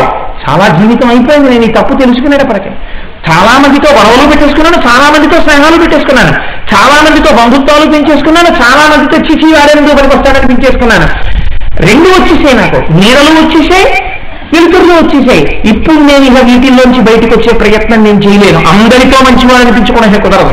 కాబట్టి ఇప్పుడు నేనేం చేయాలి? నా మనస్సు నీ వైపుకి తిప్పాలి. ఈ శీలలన్నీ ఊడిపోవాలి. ఈ శీలలన్నీ ఊడిపోయేటట్టు చెయ్యగలిగిన వాడెవరు? ఊడిపోవడం అంటే వాళ్ళందరూ ఊడిపోవాలని కాదు, వాళ్ళందరూ అలా ఉంటారు. నువ్వు మాత్రం తామరాకు మీద నీటి బొట్టులో ఉంటావు, నవ్వుకుంటావు. ఒక్కసారి అబ్బాయి వస్తాడు, నాన్నగారండి అంటాడు. ఆ ఈశ్వర ఏం ఆశ్చర్యమయ్యా, చూసావా నీ అనుగ్రహం. వాడు నన్ను నాన్నగారంటాడు, ఆయన మామగారంటాడు, వీడు తాతగారంటాడు, వాడు బాబాయ్ గారంటాడు, వీడు పెద్ద తండ్రి గారంటాడు. ఎన్ని పాశాలు వేసావో చక్కరా, ఇవన్నీ నువ్వు వేసిన పాశాలే, కానీ దీన్ని ఐశ్వర్యంగా మార్చు. కోటేశ్వరరావు గారికి కొడుకు కోడలు మనవలు ఉన్నారు, కోటేశ్వరరావుకి కూతురు అల్లుడు మనవలు ఉన్నారు, కోటేశ్వరరావు గారికి తమ్ముడున్నాడు, మరదలుంది, కోటేశ్వరరావు గారికి ఏంటి బోలెడంత మంది బంధువులు ఉన్నారు, బోలెడంత మంది స్నేహితులు ఉన్నారు. ఇది ఐశ్వర్యం అంటే, నువ్వు ఇచ్చిన ఐశ్వర్యం. కానీ నేనెవరికి చెందినవాడనో తెలుసా? నీకు చెందినవాడను. వారందరూ నీకు చెందిన నాయందు ఇటువంటి అనుబంధములను పెట్టుకుని ఉన్నారు. నా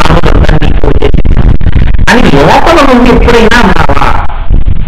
ఈ అనాలన్న ఆలోచన నీకు కలగలేదు. అసలు నువ్వే వేసుకున్నావు ముళ్ళు. ఇంకా ఇప్పుడు ఈ ముళ్ళు తీయగలిగిన వాడు ఆర్తితో వెళ్ళి ఆయన కాళ్ళు పట్టుకుని ఏడుస్తున్నాడు దూర్జటి. ఇప్పుడు అందుకు నువ్వు పశుపతి, నేను పశువుని. పశువు అంటే బంధనములైంది. ఎన్ని బంధనాలు పెంచేసుకున్నాను. ఇలాగే ఆడపిల్లల్ని ఇచ్చాను, ఆడపిల్లల్ని తెచ్చుకున్నాను, శీలలు వేసేసావు. ఇప్పుడు ఎందుకు నీ దగ్గరికి వచ్చి చెప్తున్నానో తెలుసా? ఈ శీలలన్నీ తీసేసి నన్ను ఒక్క నీయందు ఉండేటటువంటి భక్తి అన్న పాశంతో కట్టి నీ దగ్గరికి లాక్కో. మీరు దూర్జటి యొక్క హృదయాన్ని జాగ్రత్తగా పట్టుకోవాలి. మీరు చూడండి, లోకమునందు ఒక పోకడ ఉంటుంది. ఏదో ఒకనాడు ఎవడైనా ఏదో ఒక ఉపకారం అడుగుతాడు, చెయ్యాలి కూడా మనుష్య జన్మలో ఉన్నప్పుడు. ఏ కారణం చేతనైనా మీరు చెయ్యలేకపోయారనుకోండి ఒక ఉపకారాన్ని, అవతలవాడు మిమ్మల్ని సక్రమంగా అర్థం చేసుకుంటానని నమ్మకం ఏం లేదు. ఖచ్చితంగా ఉపకారం చేయకపోవడమే శత్రుత్వమునకు నాంది అయి కూర్చుంటుంది. ప్రపంచమునందు ఉపకారం అడగని వాడు ఎవరైనా ఉంటే ఈశ్వరుడు ఒక్కడే. అందుకే మీరు ప్రపంచంలో జాగ్రత్తగా గమనిస్తే అందరికన్నా సులభుడై మిమ్మల్ని మీ దగ్గరికి రావడానికి ఆయన ఒక్కొక్క మెట్టు దిగిపోతుంటాడు. మీరు ఎంత దూరం పెడుతుంటే ఆయన అంత దిగుతారు మీకు దగ్గర అయిపోవడానికి. ఉదాహరణకి మీరు ఇలాగే శీల ఉన్నచ్చినట్లు సగితే చాలా దూరం అయిపోయారు. 70 ఏళ్ళు వచ్చేసే శరీరానికి. మీరు ఒక్కనాడు ఈశ్వరుడి వైపుకి ఆభిముఖ్యం కలగలేదు. ఇప్పుడు కలిగింది ఈశ్వరుడి వైపుకి ఎడదామని.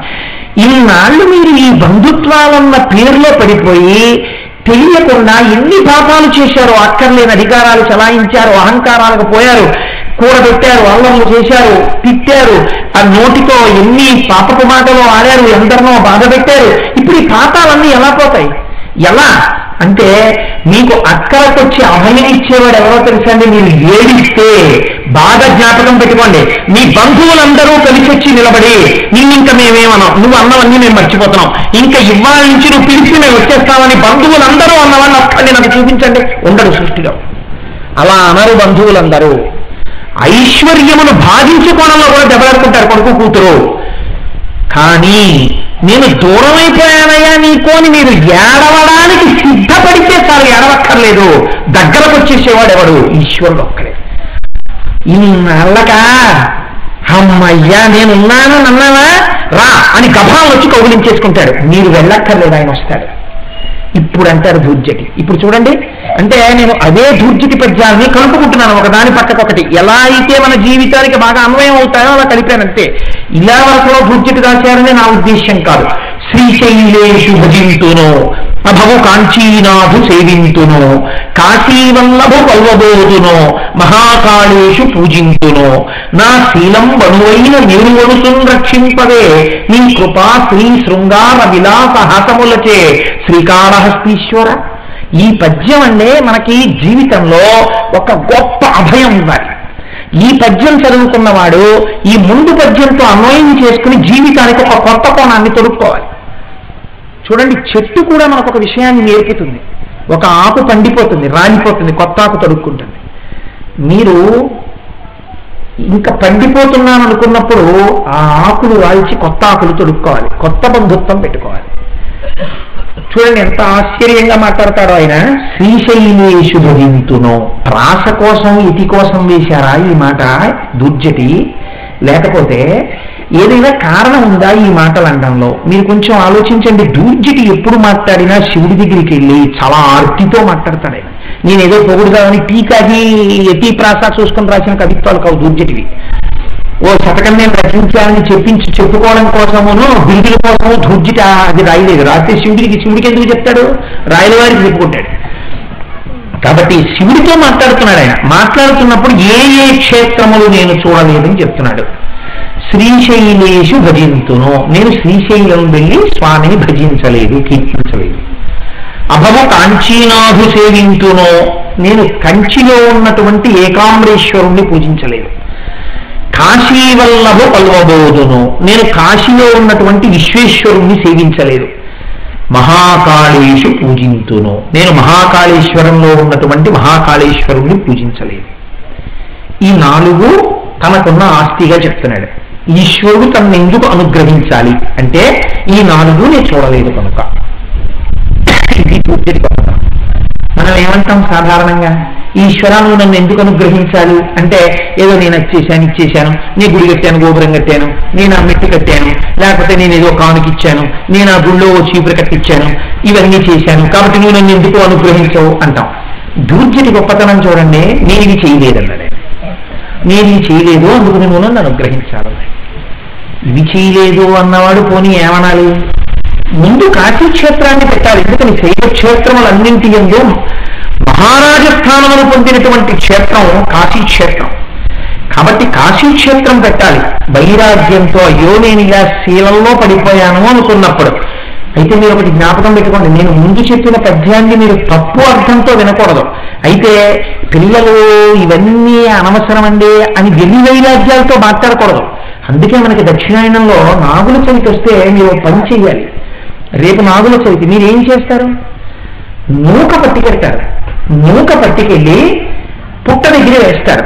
నూక పట్టుకెళ్ళి వేసి ఒక మాట అడుగుతారు, నాకు నూక నిమ్మని అడుగుతారు. ఈ నూకని తీసుకుని నాకు నూకని అని అడుగుతారు. అలా అడగాలి పురుషార్థం. నేను ఒక్కడను పుట్టినప్పుడు, తర్వాత నా భార్య 2, తర్వాత నాకు ఒక కొడుకు కూతురు 4, మేము ఒక మూక. ఇప్పుడు ఈ మూక పెరగాలి. ఎలా పెరగాలి? నా కూతురు పక్కన అల్లుడు వచ్చి చేరాలి. అప్పుడు మేము 5, నా కొడుకు పక్కన కోడలు రావాలి, మేము 6. అప్పుడు మా బియ్యాల వారు 2 రావాలి, 10 మంది. మా ఫ్యామిలీ ఫోటో పెరగాలి. ఆ తర్వాత మా కాళ్ళ కట్టును కూర్చోవడానికి 4 మనవాళ్ళు రావాలి, 8, 18. భగవద్గీత అధ్యాయాల సంఖ్యలో ఓ 18 ఫ్యామిలీ ఫోటో అవ్వాలి. ఆ తర్వాత ముని మనవలు పుట్టాలి, ఈ మనవలకు పెళ్లిళ్ళు అవ్వాలి, అప్పుడు వాళ్ళు రావాలి. పెరగాలని మీరు కోరాలి, మూకనిచ్చి మూకలు అడగాలి. ఎందుకు మూక అడగాలి మీరు అంటే, తంతువుగా మీ వంశం పెరగడం మీరు అడగాలి. అంతేగాని నా పిల్లల్ని వదిలేస్తానండి, నా భర్తను వదిలేస్తానండి, ఇంకెందుకండి నేను మీరు చెప్పారు కదండి, నేను శంకరుడు చెప్పి వెళ్ళిపోతానండి, అది విధి వైరాగ్యం. అలా ఉండకూడదు. నేను మీకు 10 మాటలు చెప్పాను. కూర్చొని ఉండగా మా బాబాయ్ గారు, మా పెదనాన్నగారు, మా గురువు గారు, మా నాన్నగారు, మా మామగారు అంటుంటే సంతోషించాలి. ఇది ఐశ్వర్యం అనాలి, ఇది ఐశ్వర్యం, ఇదిలా ఉండాలనాలి. మీ మనస్సు మాత్రం ఈశ్వరుడు ఒప్పుకుంటాలి, అది మీరు కోరుకోవాలి.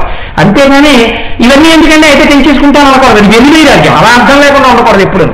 కాబట్టి చూడండి, ఇప్పుడు అంటున్నాడు ఆయన, ఇవన్నింటి యందు చిక్కిపోయి చెయ్యిని ఉండిపోయే కొన్ని. ఏంటది? ఇవన్నీ ఉన్నా నువ్వు నీ పిల్లలతో, నీ కూతురుతో, నీ అల్లుడితో, నీ కొడుకుతో, నీ కోడలతో, నీ మనవలతో వెళ్ళవలసిన కొన్ని ఉన్నాయి. అవి వెళ్ళలేవు, మానేశావు, మిగిలినవన్నీ చేశావు.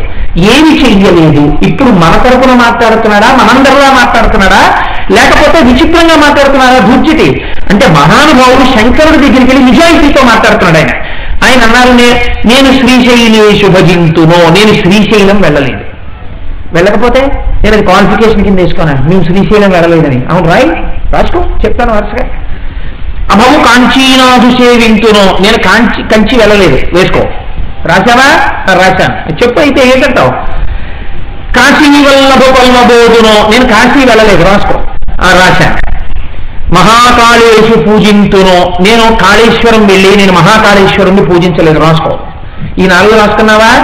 ఈ 4 చెయ్యవలసిన పనులు నేను చేయలేదు. అదేంటండి ఈ 4 చెయ్యాలని ఎక్కడుందండి ప్రపంచంలో? ఒకవేళ చెయ్యాలనున్నా ముందు కాశీ ఉండాలి, గొప్పది కాబట్టి. కాశీ వెళ్ళొచ్చారండి జీవితంలో అంటారు. కాశీ మానేసి ముందు శ్రీశైలం పెట్టారు ఏంటండి? దూర్జటి.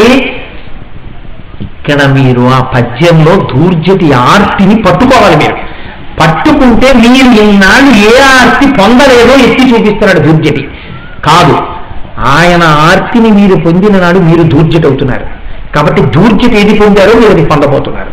దూర్జటి ఏం పొందాడు? శివానుగ్రహం పొందాడు. మీరేం పొందుతారు? అదే పొందుతారు. అందుకొచ్చే ఆ పద్యాలు. ఇప్పుడు ముందు ఏది చెప్పాడు? శ్రీశైలేషు భజింతును.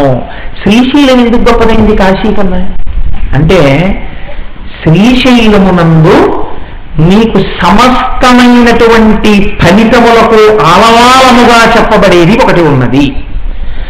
మీరు మల్లికార్జున దర్శనం చేశారా అండి శ్రీశైలం వెళ్ళి అని అడగరు. భ్రమరాంబికా దర్శనం చేశారా అండి అని అడగరు, చేస్తారు.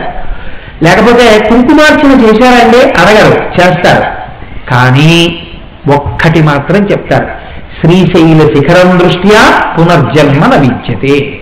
శ్రీశైల శిఖరం చూస్తే పునర్జన్మ లేదు. ఎంత అర్థం లేని మాట అండి ఇది. 70 ఏళ్ళు ఎప్పుడు శివుడు గుర్తు రాలేదా? శీల ఉనర్చినట్లు సగితో వేసుకున్నావా 1-2 శీలలు? 70 ఏళ్ళకి 2 కళ్ళు పేట్రాక్ట్ అయిపోయిన తర్వాత వెళ్ళావా? వెళ్ళి శ్రీశైల శిఖరం చూస్తానని చెప్పి ఆ నంది దగ్గర నువ్వులు పోసి అటు ఇటు తిప్పావా? తిప్పి ఇలా అన్నావా? ఏం కనపడుతుంది? శ్రీశైల శిఖరం ఏం కనపడదు. సాధారణంగా నాకు కనపడిందని చెప్పిన వాళ్ళని నేను ఎవరిని చూడలేదు. నెహ్రూ గారికి కనపడింది అంటారంతే, అంతవరకు తెలియదు నేను తప్ప. నేను వెళ్ళినప్పుడు శ్రీశైలం నాతో చాలా మంది వచ్చారు, మాకు కనపడింది అని అన్న వాళ్ళని నేనేం చూడలేదు. కానీ శ్రీశైల శిఖరాన్ని చూడాలి. ఎలా చూడాలో తెలుసండి? మీరు శ్రీశైలం శివాలయంలోకి వెళ్ళినప్పుడు ఒక్కసారి ఆ శిఖరాన్ని చూసి నల్లగా జేగురు రంగులో ఉన్నటువంటి మెట్లగా ఉన్నటువంటి శివాలయం శిఖరాన్ని, ముఖమంటపాన్ని, అన్ని వైపులా కూర్చున్న నందుల్ని, ఒకే నందికి ఇటొక మెడ అటొక మెడ ఉన్న నందుల్ని, ఆ శ్రీశైలం నల్లటి గుడి మీద ఉన్నటువంటి బంగారు రంగులో మెరిసిపోతున్నటువంటి ఆ త్రిశూలాన్ని, దానికి ఆధారమైనటువంటి కలశాన్ని ఇక్కడ మీరు గుర్తు పెట్టుకుని అక్కడ నంది శృంగములలోంచి చూస్తే అడ్డున్న చెట్లు మనస్సులో తొలగిపోయి ఆ నల్లగా మెట్లగా ఉన్న గోపురం మీద ఉన్నటువంటి బంగారు కలశల మీద ఉన్నటువంటి త్రిశూలం మనోనేత్రమునందు కనపడాలి. కనబడితే మీకు పునర్జన్మ లేదు. శ్రీశైల శిఖరం దృష్ట్యా పునర్జన్మ విద్యతే. అదేమిటంటే అలా కనపడినంత మాత్రాన పునర్జన్మ లేకుండా ఉండాలంటే ఏముండకూడదు? పుణ్యము ఉండకూడదు, పాపము ఉండకూడదు. 2 జీరో అయిపోయాయి అనుకోండి, మోక్షం. అదే పునర్జన్మ విద్యతే. పునర్జన్మ లేదు. పునర్జన్మ ఎందుకు లేదు? అనుభవించడానికి పుణ్యం లేదు, పాపం లేదు, 2 పోయాయి. ఏమన్నా ఒక్క మాట మీరు ఆలోచించండి. మనం వాళ్ళు చెప్పేస్తారు కదా, శ్రీశైల శిఖరం చూసేస్తే పోయిందే. ఎలా పోతుందండి? 70 ఏళ్ళు చేసిన పాపాలు, కోట్ల జన్మలు చేసిన పాపాలు ఇలా చూసేసి శ్రీశైలం శిఖరం చూసి కిందకి మీ పెట్టప్పని చచ్చిపోయాడు అనుకోండి, అవి మోక్షానికి వెళ్ళిపోతాడా? ఇది ఎలా వెళ్ళిపోతాడు? ఆ చెప్పడానికైనా పోయేదో ప్రమాణం ఉండదండి. దీని గురించే స్కాందంలో ఒక అద్భుతమైన విషయాన్ని చెప్తారు. ఇది మీకు నాకు వస్తాయనే అనుమానాలన్నీ, అందుకే సమస్త సాహిత్యమునకు ఆలవాలం ఎవరంటే పార్వతీ పరమేశ్వరులే. వాళ్ళే అడుగుతారు. మనందరి తరపున జగదంబ కనుక అమ్మవారు అడుగుతూ ఉంటుంది అయ్యవారిని. పార్వత్యువాచ అన్న తర్వాత అప్పుడు శివుడు చెప్తుంటాడు. అందుకని లోకానికంతటికీ గురువై మహానుభావుడు ఆయన చెప్తుంటాడు.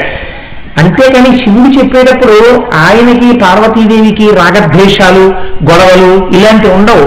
అది ఒక అర్థం లేని సిద్ధాంతం. మీరు ఆలోచించండి. నేను ఒక విషయం మీకు మనవి చేస్తాను. ఏమంటే ఆడవాళ్ళకి సౌభాగ్యం నిలబడడానికి, పిల్లా పాపలతో సుఖంగా ఉండడానికి శంకర ఏ వ్రతం చేస్తే ఆడవాళ్ళు సుఖంగా ఉంటారో నాకు మనవి చెయ్యండి అందనుకోండి పార్వతీదేవి. వెంటనే శంకరుడు కూర్చొని వరలక్ష్మీ వ్రతం వ్రతం ఒకటి కలదు, ఆ లక్ష్మీదేవిని పూజిస్తే అలా జరుగుతుందని అనుకోండి. మీ మొహమేట్స్ అడిగినందుకు గొప్పగా చెప్పారులేండి. నా పేరు మీద ఏమి ఉండవేంటి వ్రతాలు, లక్ష్మీదేవి పేరు మీద ఉంటాయా అని ఆవిడ వెంటనే చిన్నబుచ్చుకుని కోపం వచ్చేసి ఇద్దరు గొడవలు పడిపోయి నానాలుగా అయిపోవాలి. వీళ్ళిద్దరూ కొట్టుకుంటుంటే చూసి అప్పుడు ఎద్దు కొట్టుకోవాలి. వాళ్ళిద్దరూ కొట్టుకున్న తర్వాత వినాయకుడు సుబ్రహ్మణ్యుడు చెరువు పక్క చూసి ఏడు అమ్మా నాన్న కొట్టుకుంటున్నారని ఏడవాలి. కైలాసం అంతా గొడవ అయిపోవాలి. ఎప్పుడున్నా మీరు అలా విన్నారా? లేకపోతే కేనోపాయేన లఘునా అని అడుగుతుంది పార్వతీదేవి. ఏ చిన్న ఉపాయం చెప్పు విష్ణు సహస్రానికి అంటుంది. శ్రీరామ రామ రామేతి అంటాడు ఆయన. అంతేగాని శివ శివ శివ అనమని ఆయన అంటాం. రామ రామ రామానాలు అంటాడు. ఇవన్నీ ఏది బోధ చేస్తాయి అంటే ఉన్నది ఒకే తత్వం. ఆ లక్ష్మియే ఈవిడ. నవదుర్గాం మహాకాళీం బ్రహ్మ విష్ణు శివాత్మికాం మీరు లేచి చెప్తున్నారు లక్ష్మీదేవి యొక్క అష్టోత్తరంలో. మళ్ళీ అల్లరేమిటి? అలా ఏముండదు లోకంలో. ఏకోధ్యేయ ఒక్కటే పరమాత్మ అన్ని రూపాలతో ప్రకాశిస్తూ ఉంటుంది, బోధ చేస్తూ ఉంటాడు లోకానికి. కాబట్టి ఇప్పుడు ఏమైంది అంటే నేను ఈ సంసారమునందు పడిపోయాను తప్ప శ్రీశైలం రాలేదు. శ్రీశైలం ఎందుకు చెప్పాలి? శ్రీశైల శిఖరం దృష్ట్యా పునర్జన్మన విద్యతే అని ఎందుకు అనాలి అని పార్వతీదేవి మనందరి తరపున శివుడిని అడిగింది. ఏమన్నా అదేమిటండి, శ్రీశైల శిఖరం చూస్తే పాపాలు ఎందుకు పోతాయండి, ఎందుకు పునర్జన్మ ఉండదు అని అడిగింది. పార్వతి, నీకు తెలియని విషయం కాదు. నా శరీరార్థ భాగము నువ్వు, నీకన్నీ తెలుసు. నువ్వు ఎందుకు అడిగావంటే లోకానికి తెలియడం కోసం అడిగావు. నేను నీకు చెప్పినా దీని వలన ప్రయోజనం తక్కువ. లోకానికి నేను మళ్ళీ నీకు ఇదే చెప్పాననుకో, శ్రీశైల శిఖరం దృష్ట్యా పునర్జన్మ నవిద్యతే అని. నమ్మని వాళ్ళు చాలా మంది ఉంటారు. ఇది లోకానికి తెలియచెయ్యడానికి మన ఇద్దరం ఒక పని చేద్దాం, నాతో రాన్నాడు. వృద్ధ దంపతులై ఇద్దరు శ్రీశైల శిఖరం దగ్గరికి వచ్చారు. అక్కడ ఒక పెద్ద బురదలో దిగబడిపోయేటట్టుగా ఉండేటటువంటి ఒక అడుసు లాంటి దాన్ని సృష్టి చేశాడు శంకరుడు. ఆయన వృద్ధ రూపంలో ఉన్నాడు. అందులో కాలు పెట్టి ముసలాయన పాపం కర్ర పట్టుకుని అలా పెడుతూ గభాలను అందులో పడ్డాడు. ఆ శరీరం అందులో దిగిపోతోంది, ఊబిలోకి మెల్లిమెల్లిగా దిగిపోతోంది. దిగిపోతుంటే శ్రీశైల శిఖర దర్శనం చేసుకుని మెట్లు దిగుతున్నారు భక్తులు. పార్వతీదేవి వృద్ధకాంత రూపంలో కూర్చుని, అమ్మా నా భర్త పెద్దవాడు, నేను వృద్ధురాల్ని, చెయ్యిచ్చి లాగలేను, భర్త ఊబిలో దిగిపోతున్నాడు, ఏమైనా అయిపోతాడేమో భయంగా ఉంది, తల్లి మీలో ఎవరైనా కొంచెం చెయ్యిచ్చి లాగండి అమ్మా ఆయన్ని అంటోంది. అయ్యయ్యో మేము లాగుతామని వెళ్ళబోతున్నారు, ఆగండి, పాపము లేని వారు మాత్రమే ఆయన్ని ముట్టుకోవాలి. పాపం ఉన్నవారు ఎవరైనా ముట్టుకుంటే మాత్రం లేనిపోని ప్రమాదం పట్టుకున్నవాడికి వస్తుంది అనగానే వీళ్ళందరూ అయ్యా నేను చేయకపోవటమ్మా ఎన్ని పాపాలు చేశానో అని చదువుకుంటూ వెళ్ళిపోయారు. ఆఖరికి శ్రీశైల చేసుకుని జీవిత పర్యంతము వ్యభిచారం చేయడం తప్ప ఇంకోటి తెలియనటువంటి వేశ్య కిందకి దిగుతోంది. ఈ భక్తులందరూ ఈవిడ కూడా వచ్చిందో ఈ శ్రీశైల దర్శనానికి, ఏమన్నా జాగ్రత్త మీ చూపటి తిప్పకండి అని భర్తల్ని జాగ్రత్త చేసుకుంటూ దిగుతున్నారు. ఈవిడ ఒక్కటి నవ్వుకుంటూ దిగుతోంది. ఆవిడ వల్ల వాళ్ళకి ప్రమాదం ఏమో కానీ వాళ్ళ వల్ల వాళ్ళకి ప్రమాదం ఏముంది ఆదాయం తప్ప. అందులో ఆవిడ సంతోషంగా అందరి మధ్యలో దిగుతోంది. ఈ లోకం ఎలా ఉంటుందో చూడండి. ద్వంద్వములు చిత్రంగా ఉంటాయి. రామకృష్ణ పరమహంస దీని గురించే మాట్లాడతారు. అందుకని దిగిపోతుంది ఆవిడ సంతోషంగా, వీళ్ళు భయంలో ఉన్నారు కానీ ఆవిడ సంతోషంగా ఉంది ఆవిడ. అందుకని ఎందుకు ఏడుస్తున్నా ఉన్నాడు. మా ఆయన దిగబడిపోతున్నాడమ్మా కొంచెం పైకి లాగండి అంటే ఆవిడ నేను లాగుతాను. ఇప్పటి వరకు అందరినీ దింపేయడమే తెలిసి నాకు నువ్వు ఊబిలోకి, ఇవాళ ఒక్క రోజు నేను ఊబిలోంచి ఒకటి లాగుతానంది ఆవిడ.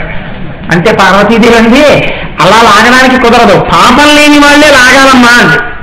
నాకేమన్నాయి, ఇప్పుడే కదా శ్రీశైల శిఖరం చూశాను. శ్రీశైల శిఖరం దృష్ట్యా పునర్జన్మ నవిద్యతే. మా స్వామి శంకరుడు చెప్పాడు ఈ మాట. ఆయన చెప్పాడంటే అది సత్యం కాబట్టి నేను చూశాను, కాబట్టి నా పాపాలన్నీ పోయాయి, నాకు పునర్జన్మ లేదు, నాకు పాపం లేదు, పుణ్యం లేదు, కాబట్టి నేను కాకపోతే ఎవరికి అర్హత, నేను ఆగుతానని లాగేసి. శంకరుడు అన్నాడు, చూసావా పార్వతి, వాళ్ళందరూ చూశారు, అయినా మా పాపాలు ఉన్నాయని వాటినే బతుకుని వెళ్ళాడు. పోయాయినా అన్న వాళ్ళు ఒప్పుకోలేదు, మాకు ఉన్నాయన్నారు వాళ్ళు. ఈవిడొక్కతే ఏమందంటే నాకేం లేవండి. కాబట్టి నేను చెప్పడం కాదు, వాళ్ళకి విశ్వాసం కూడా ప్రధానం. నువ్వు మనిషివిరా అంటే నేను పశువునండి అన్నవాడిని నేనేం చేయగలను ఇంకా. కాబట్టి నేను చెప్పాను పునర్జన్మన విద్యతే. వాడు మాత్రం చూసి కూడా నాకు చాలా పాపాలు ఉన్నాయన్నాడు. ఇలా నమ్మిన వాడు ఎవరున్నాడో వాడికి మాత్రం పునర్జన్మ లేదు. ఈ వేశ్యని నాలో కలుపుకుంటున్నానని శంకరుడు సాయుధ్యమోక్షం ఇచ్చాడు.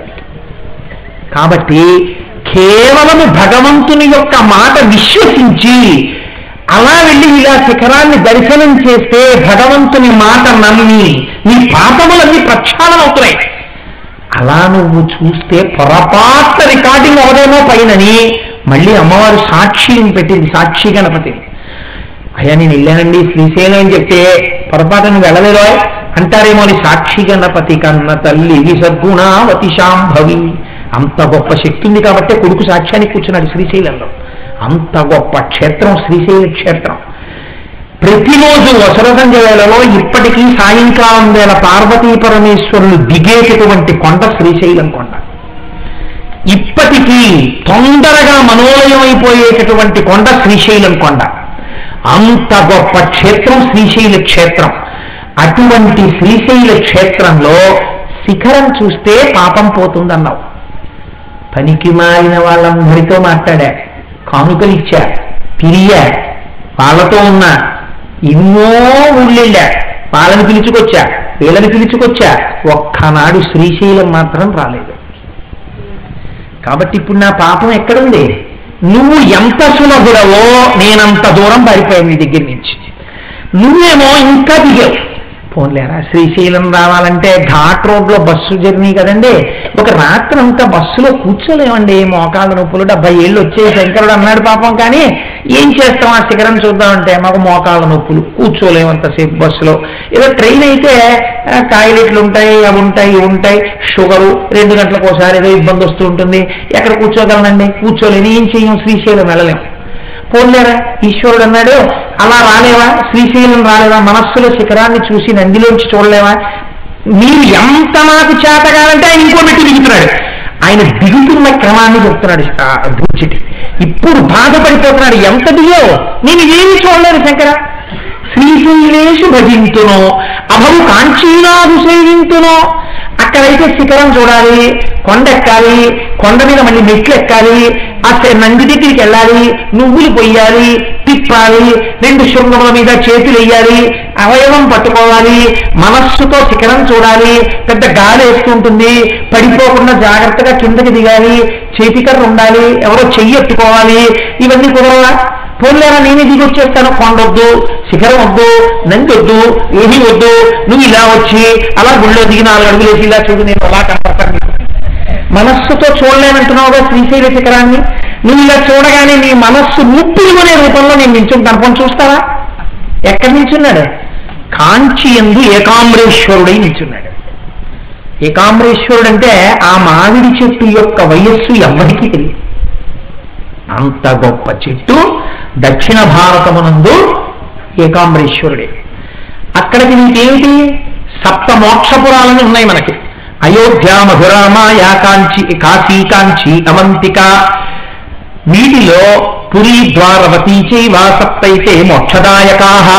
ఈ పట్టణంలోకి ప్రవేశిస్తే మోక్షం ఇచ్చేస్తానన్నాడు శంకరుడు.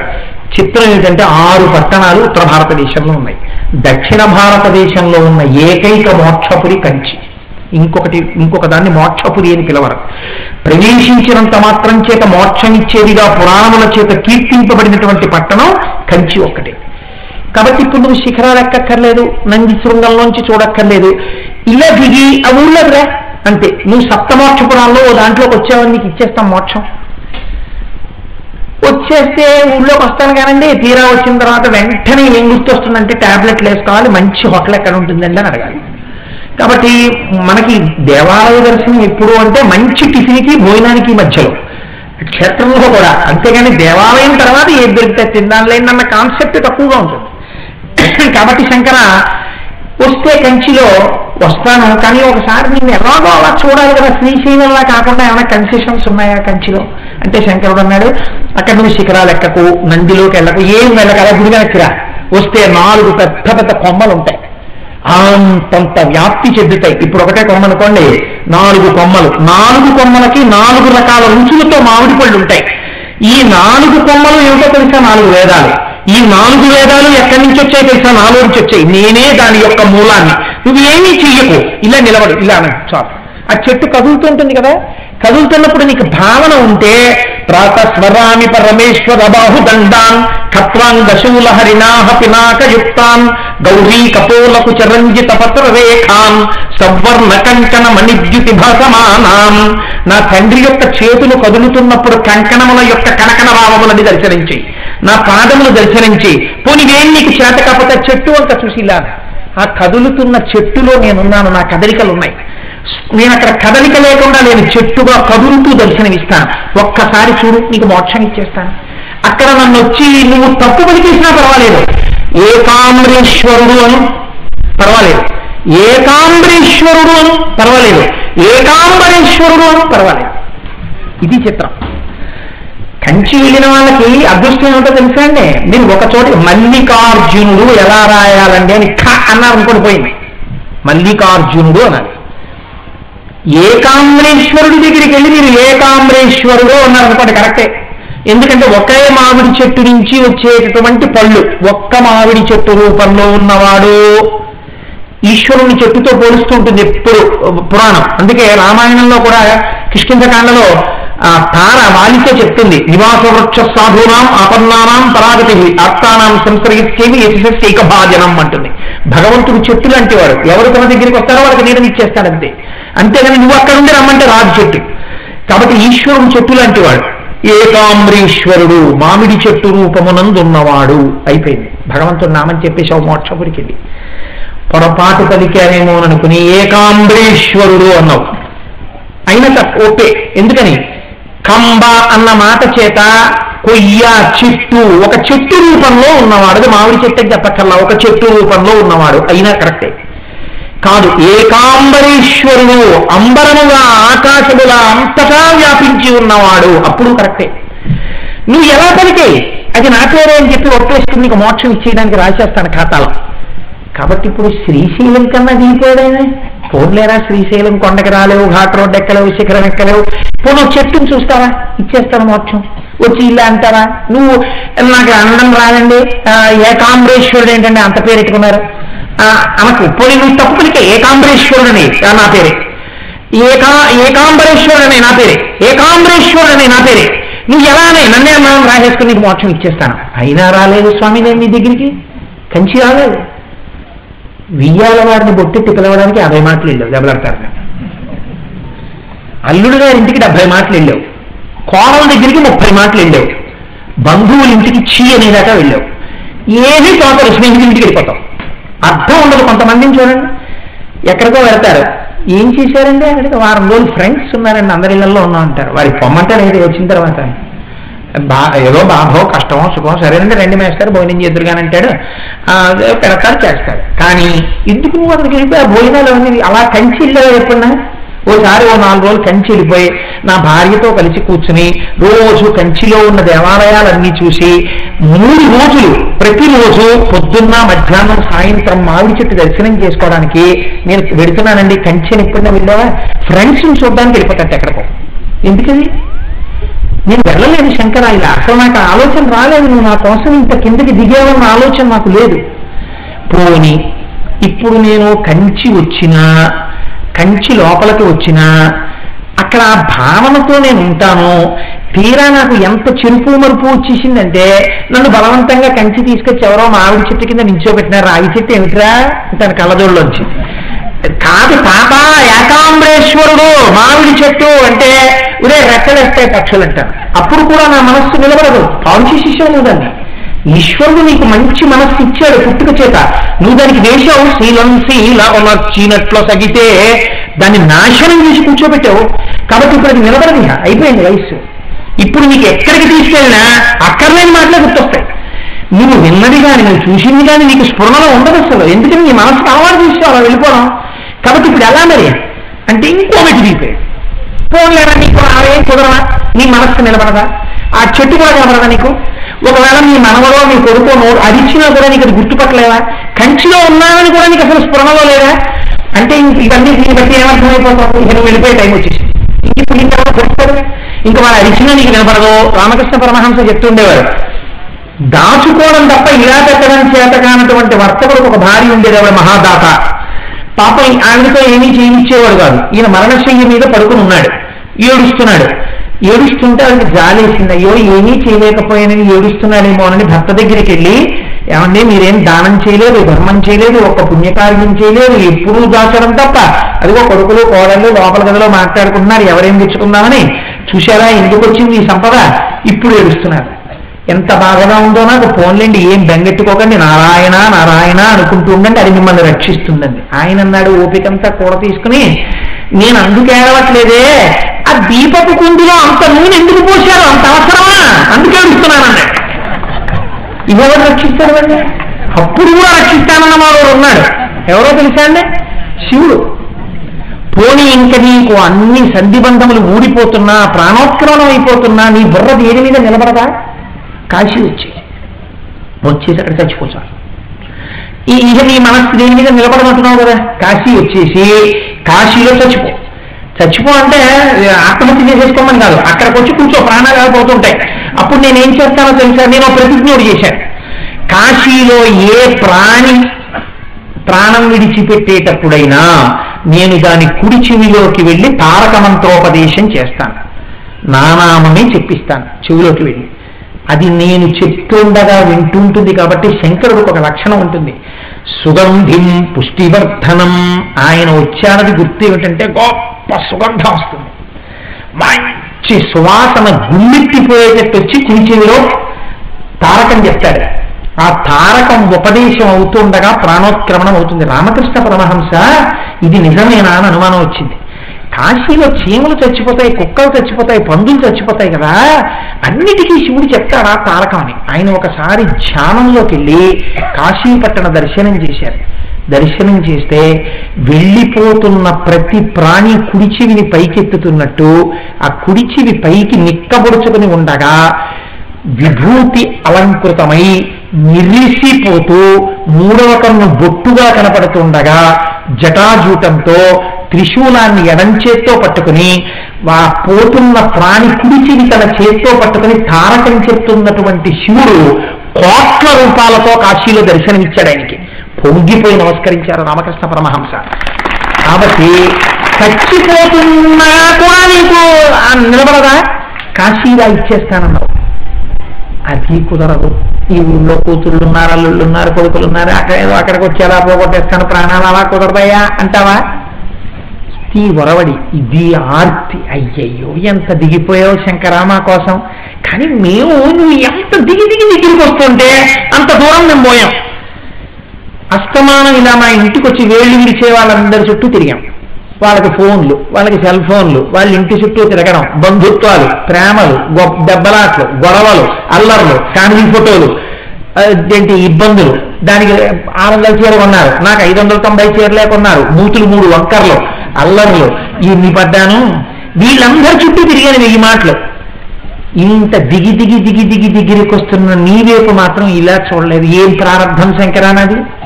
కాబట్టి శ్రీశైలేషు భజింతునో అభవ కాంచీనాభిషేవింతునో కాశీవల్లభు పల్వభోజునో మహాకాళేషు పూజింతునో. మహాకాళేశ్వరుని ఎందుకు తీసుకొచ్చారు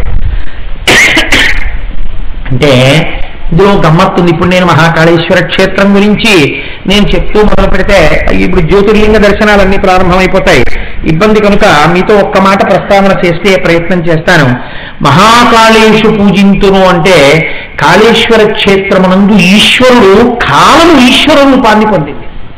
ఎందుకు పొందింది అంటే వేదప్రియుడు అనబడేటటువంటి విప్రుడు ఒక ఆయన ఉండేవాడు. ఆయనకి 9 సంతానం. వాళ్ళు భగవల పేర్లు కూడా అంత గమ్మత్తుగానే ఉంటాయి. వాళ్ళు 9 కూడా ధర్మ మార్గంలో శంకరుణ్ణి ఆరాధన చేస్తూ ఉన్నారు. దూషణుడు అని ఒక రాక్షసుడు ఆ పక్కనే కొండ మీద ఉండేవాడు. రాక్షసుడు అంటే ఏంటంటే భగవద్భక్తిలో ఉన్నవాడంటే ఇష్టపడదు, వాడిని నిగ్రహిస్తూ ఉండడం, ఇబ్బంది పెడుతూ ఉండడం, అరుస్తూ ఉండడం, కేకలేస్తూ ఉండడం. కాబట్టి ఈయన భగవన్ మార్గంలో ఎందుకుంటాడు అని ఆయన యుద్ధానికి వచ్చాడు. వీళ్ళ మీదకి ఆయన యుద్ధానికి వస్తే వాడితో గొడవపడటం, వాడితో వాదించడం, వాడితో మాట్లాడటం, మాకెందుకు వచ్చిన గొడవ ఇదంతా అని వీళ్ళు హాయిగా శివ పూజ చేసుకుంటూ ఉండిపోయారు. వాడికి కోపం వచ్చింది, ఇదేంటి వాళ్ళు అలా శివ పూజ చేస్తారు, నేను యుద్ధానికి వస్తే కొట్టండి, చంపండి, నరకండి అని అరిచాడు. లేస్తారేమో అని వాళ్ళు కొడితే చంపితే నరిగితే చేసుకో మేము శివ పూజ చేసుకుంటాం, మేము అల్లరపడం, నీతో మాట్లాడదాం, మాకు టైం చేసుకుని వాళ్ళు పూజ చేసుకుంటున్నారు. మీరు అమాంతం కత్తులు ఇచ్చుకుని వాళ్ళ మీద పడ్డారు. పడేటప్పటికి ప్రహ్లాదోపాఖ్యానం మీరు చూశారుగా, అన్నిలాగే ఉంటాయి భక్తుల చరిత్రలు. అక్కడ ఒక గొయ్యి ఉంది, ఆ గోతిలోంచి కాలము ఈశ్వర రూపంగా పైకొచ్చింది. కాలము ఈశ్వర రూపంగా పైకొచ్చి అక్కడ ఉన్నటువంటి ఆ రాక్షసులందరినీ కేవలము తన తీవ్రమైన దృక్కుల చేత భూమిని కింద చేసేశాడు స్వామి. కాబట్టి ఇప్పుడు ధర్మ విరుద్ధమైనటువంటి మార్గంలో, భగవంతుడు చెప్పిన మార్గంలో నడవకుండా భగవన్ విముఖులై భగవంతుణ్ణి దూషిస్తూ పనికి మారిన వాళ్ళని పొగుడుతూ జీవితం అంతా గడిపాడు. ఇప్పటి వరకు దేవుడికి చేరువవలేదు. ఒక్కటే పొరపాటు, ఇందులో ఈశ్వర దూషణ కూడా ఉంది. రెండో ప్రయత్నం ఏమిటి ఈశ్వర దూషణ అంటే, నా అంత వాడిని నేను, ఏది చేసినా ఈ ఇల్లు నేనే కట్టానండి, ఈ అమ్మాయిని నేనే కన్నానండి, వీడు మా అబ్బాయి నేనే కన్నాను, వాడికి అన్ని తెలివితేటలు నావే, వాడికి అంత ఉద్యోగం ఎలా వచ్చింది అనుకుంటున్నారా? ఎప్పటికప్పుడు నేను చెప్తుంటాను, ఇప్పటికీ మా అబ్బాయిని నేనే గైడ్ చేస్తుంటాను. వాడు పొద్దున్న లేవగానే నా కాళ్ళకు నమస్కారం చేసి వెళ్తాడు, మంచిదే, నేను కాదన్నా. కానీ ఇదేంటి ఈ ఆభిజాత్యం ఎందుకు? ఈ ఆభిజాత్యంతో నువ్వు ఈశ్వరుడు నీకు ఇచ్చిన సమస్తాన్ని నీతిగా చెప్పుకున్నావు, ఈశ్వరుడు పేరు ఎత్తలేదు. ఎవరైనా వచ్చి కాదండి అది భగవదనుగ్రహం అంటే, ఏమిటండి ఈశ్వరుడు నాకన్నా ఏంటి, ఎంత కష్టపడ్డాను ఈశ్వరుడు అంటారేంటి అన్నాడు. ఈశ్వర నింద చేశాడు, దూషణుడయ్యాడు, ఈశ్వర భక్తుడు కాలేదు. కాబట్టి ఈశ్వరుడు ఏం చెయ్యగలడు? ఘోరరూపుడు కాగలడు. అందుకే మీరు బాగా జ్ఞాపకం పెట్టుకోండి, మన సంప్రదాయమునందు సనాతన ధర్మమునందు భగవంతుడికే ఘోర రూపం ఉంటుంది, భగవంతుడికే అఘోర రూపం ఉంటుంది. వెంకటేశ్వరుడు అంతటి ప్రసన్నమూర్తి, కానీ అంతటి వెంకటేశ్వరుడు రాక్షస సంహారం చెయ్యవలసి వస్తే సుదర్శన చక్రాన్ని విడిచిపెట్టి రాక్షస సంహారం చేశారు. సుదర్శనం కొట్టుకున్న కొండ ఇప్పటికీ ఉంది ముద్రబడి వెంకటాచలం. ఉగ్ర వెంకటేశ్వరుడి పేరుతో వెంకటేశ్వరుడి యొక్క సన్నిధిలో ఉన్నాడు ఇప్పటికీ. ఎప్పుడైనా పొరపాటున సూర్యకిరణములు పడే లోపల బయటకు వచ్చి వెళ్ళిపోతాడు. ఏడాదికి ఒకసారి సూర్యకిరణాలు పడుతుండగా బయటకు వచ్చి తిరుమల కొండలు అంటుకున్నాయి ఒకసారి. కాబట్టి ఉగ్ర వెంకటేశ్వరుడిగా ఉన్నాడా లేదా? ఇంత ప్రసన్న వెంకటేశ్వరుడు లోకములన్నింటినీ నిలబెట్టి స్థితికారుడై మేఘశ్యామం పితకౌసేయవాసం శ్రీవత్సాంకం కౌస్తుభోద్భాసితాంగం పుణ్యోపేతం పుండరీకాయతాక్షం విష్ణుం వందే సర్వలోకైకనాథం. అంతటి చల్లటి మూర్తి, అంతటి మహానుభావుడు నారసింహుడయ్యాడా లేడా ఒకనాడు? భయంకరమైన రూపంతో వస్తే లక్ష్మీదేవి పక్కన చేరలేకపోయింది. ఘోర స్వరూపం ఉందా లేదా? ఘోర అఘోర రెండు ఆయనకే ఉంటాయి. అఘోరేభ్యో అఘోరేభ్యో ఘోర ఘోరధరేభ్యః సర్వేభ్యో సర్వసర్వేభ్యో నమస్తే అస్తు రుద్రరూపేభ్య అంటారు.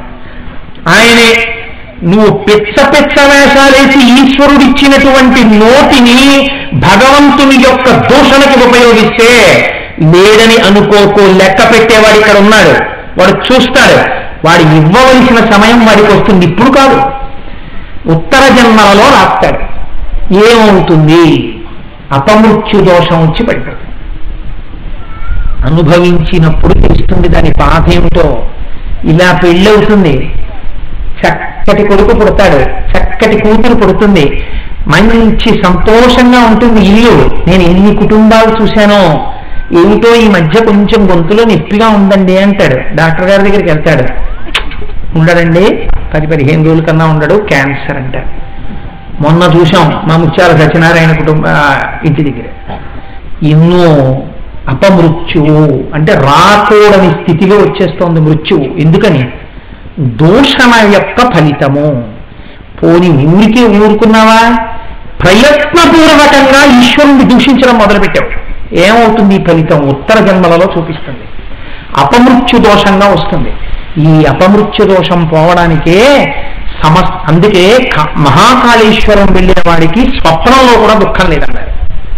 ఒక్కసారి వెళ్ళి నమస్కారం చేస్తే మహానుభావుడికి ఆ చేసిన దూషణ ఫలితాన్ని కూడా తీసేస్తానని మహాకాళేశ్వరుడే కూర్చున్నాడు. అందుకే ఒక పిల్లవాడు ఆడుకుంటున్నటువంటి శివలింగాన్ని తల్లి విసిరేస్తే అందులోంచి ఆవిర్భవించాడు.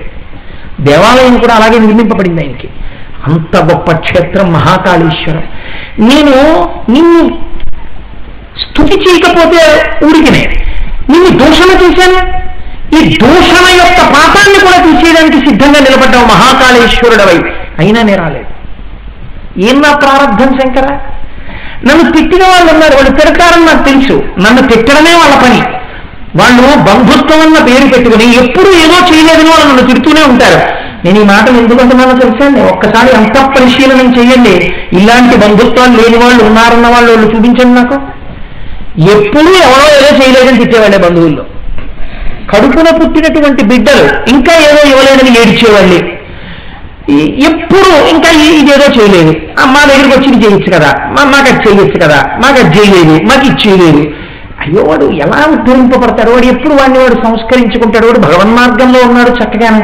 నాన్నగారు ఒక్క కుటుంబం అండి నేను చూసింది, ఒకే ఒక్క కుటుంబం నేను చూసింది. 4 కొడుకులు, స్కూల్ మాస్టర్, ఎలిమెంటరీ స్కూల్లో టీచర్. నేను ఒకసారి మా అమ్మగారిని రాజమండ్రి పుష్కరాలకు స్నానం చేయిద్దామని తీసుకెళ్ళాను. అప్పటికి మా తల్లి పెద్దదైపోయింది, నడవలేకపోయేది మహాతల్లి. చెయ్యి పట్టుకుని ఆవిడ తీసుకెళ్లి కృష్ణా పుష్కరాల్లో స్నానం చేయించి ఒడ్డున కూర్చోబెట్టి, ఆ అమ్మ ఒళ్ళు తుడుచుకోమ్మా అని నేను అక్కడ నిలబడి ఏదో మా అమ్మతో చిన్న పుణ్యకార్యం ఏదైనా చేయిద్దామని చూస్తున్నాను. చూస్తుండగా ఒక తండ్రి గారు 4 కొడుకులతో, స్ఫురద్రూపులైన 4 కొడుకులతో కూర్చుని సంధ్యావందనం చేసుకుంటున్నాడు ఆ కృష్ణానది ఒడ్డున. నాకు ఆ 5గురిని చూస్తే ఎంతో సంతోషం వేసి, 4 కోడళ్ళు, అత్తగారు, వాళ్ళు పట్టు చీరలు కట్టుకుని చక్క అక్కడ నిలబడి ఉన్నారు. నేను వెళ్ళి, అయ్యా నేను మా అమ్మగారిని పుష్కరాలకు తీసుకొచ్చాను, మిమ్మల్ని చూస్తే ఎందుకో చాలా సంతోషం కలిగింది, తమరెవరో తెలుసుకోవచ్చా అన్నాను. అంటే యజ్ఞోపవీతాలకి చిన్న చిక్కుముడి కూడా లేదు. నాకు ఆ సంస్కారం చూస్తే సంతోషం వేసింది. బ్రాహ్మణుడు బనీయం తీసేటప్పటికీ యజ్ఞోపవీతం చెప్పేస్తుంది ఎంత సంస్కార బలం ఉన్నవాడు. కాబట్టి చూసేసరికి ఆయన అన్నారు, నేను స్కూల్ మాస్టర్ చేశానండి, పిల్లల్ని ఏదో నా శక్తి కొలది వాళ్ళకి విద్యాబుద్ధులు నేర్పించాను నా కర్తవ్యంగా. భగవంతుడి అనుగ్రహం వారు వృద్ధిలోకి వచ్చారు. వృద్ధిలోకి వచ్చి వాళ్ళ అందరూ పెద్ద పెద్ద స్థితులలో ఉన్నారండి. వీడేదో ఐఏఎస్, వీడో జిల్లా కలెక్టర్, వీడేదో చదువుకున్నాడు పెద్ద ఇంజనీరు, వీడేదో చదువుకున్నాడు ఇది, అందరూ వేల మీద సంపాదిస్తున్నారు. అంటే ఏదో నాకు చాలా వారితో అనుబంధం కలిగింది. మాటల మధ్యలో నాకు ఒక విషయం తెలిసి నేను ఆశ్చర్యపోయాను. ఆ తండ్రి గారికి వాళ్ళు చిన్నప్పుడు ఆయన పనిచేసినటువంటి ఎలిమెంటరీ స్కూల్లో పనిచేసిన ఊళ్ళో ఆయన పెంకుటిల్లు కట్టుకున్నారు. ఇప్పుడు ఆ ఊరు పెరిగింది, మంచి రేట్ వచ్చింది. ఆ ఇల్లు అమ్మేసి 4 కొడుకులకి సమానంగా డబ్బిచ్చేస్తానరా, పెద్దవాడిని అయిపోయాను, నాకేమి లోటు, నాన్నగారు అమ్మ నా దగ్గర ఉంటారంటే నా దగ్గర ఉండాలని పోటీలు పడుతున్న కొడుకులు ఇచ్చేస్తారంటే ఆ 4 ఆ రోజున కృష్ణలో స్నానం చేసి అన్నారు. నాన్నగారు పుష్కర స్నానం చేసిన తర్వాత కృష్ణానది ఒడ్డున నిలబడి నీ చేత మేము ఈ పని చేయిద్దామని చెప్పలేదు. మనం ఏ పెంకుటింట్లో మీరు కష్టపడి కట్టి మమ్మల్ని విద్యాబుద్ధులు నేర్పించి పెంచి పెద్ద చేసి ఇంత వాళ్ళని చేశారో, మా రక్తమాంసములు, మా మేధ, మా యశస్సు మీ అధీనములు. మీ తల్లిదండ్రుల్ని దగ్గర ఉండడం మా అదృష్టం. మీరు యథేచ్ఛగా మా 4 దగ్గర సంతోషంగా ఉండొచ్చు. మా 4 పోటీలు పడే వాళ్ళమే కానీ భాగాలు చేసేవాళ్ళం కాదు. మా 4 ఏకగ్రీవంగా ఒక్కటే కోరిక. నిన్న రాత్రి మా భార్యలు మేము కూర్చుని మాట్లాడుకున్నాం. మీకు వచ్చినటువంటి డబ్బు ఎంత ఉన్నదో ఆ ఇల్లు అమ్మితే ఆ డబ్బు అంతంత డబ్బు మళ్ళీ మేము 4 వేస్తాం. దాని మీద 5 లక్షలు వస్తే మేము 4 5 వేస్తాం. ఈ 24 లక్షలు పెట్టి మన పెంకుటిల్లు తీసేసిన చోట స్థలశుద్ధి చేసి మీరు నిరంతర శివార్చన చేసి శివుణ్ణి నమ్ముకుని మీరు చేసుకున్న పూజలు మాకు ఇప్పటికీ జ్ఞాపకం ఉండి చేసుకుంటున్నాం. ఆ 24 లక్షలతో ఎవరిని అడగకుండా గ్రామానికి ఒక గొప్ప శివాలయం కట్టి ఆ ఆలయ నిర్వహణకి ఫిక్స్డ్ డిపాజిట్ వేసి అర్చకుడిని పెట్టి ప్రస్తుత అప్పచెప్తాను. ఆహా, ఏం అదృష్టవంతుడు ఇలాంటి 4 కొడుకుని కానీ మహానుభావ అనుకున్నాను. ఎక్కడో ఉంటాయి అలాంటి కుటుంబాలు, కాబట్టి నింద చేసే వాళ్ళని తిట్టే వాళ్ళ దగ్గరికి అలా తిరుగుతూనే ఉన్నాను, ఇలా చేతులు కట్టుకుని నిలబడుతూనే ఉన్నాను.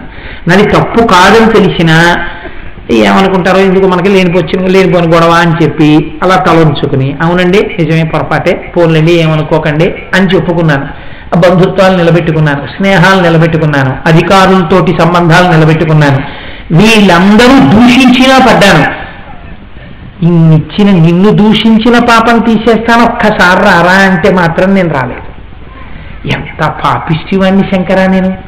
ఈ మాట అనకుండా ఈశ్వరుడు దిగుచ్చిన క్రమాన్ని చెప్పారండి దూర్జటి. ఎంత తాపత్రయంతో మాట్లాడారో చూడండి. నిజంగా ఇది దూర్జటి కాళహస్తీశ్వర శతకం అంటే, ఇది మనిషికి రావలసిన దండంటే. కాబట్టి శ్రీశైలేషు భజింతునో అభవు కాంచీనాభు సేవింతునో కాశీవల్లభ కొల్వబోదునో మహాకాళేషు పూజింతునో. మరి 4 చేయలేదని రాసుకుని దీన్ని బట్టి నాకు మోక్షం ఇమ్మంటున్నావు, నన్ను నీవాణ్ణి చేసుకోమంటున్నావు, ఎలా కుదురుతుంది? కుదురుతుంది శంకర. ఎలా కుదురుతుందో చెప్పరా? ఈ 4 సౌలభ్యం నీ దగ్గర ఉంది. ఏమిటో తెలుసా? నా శీలం వధువైన మేరు వనుచు.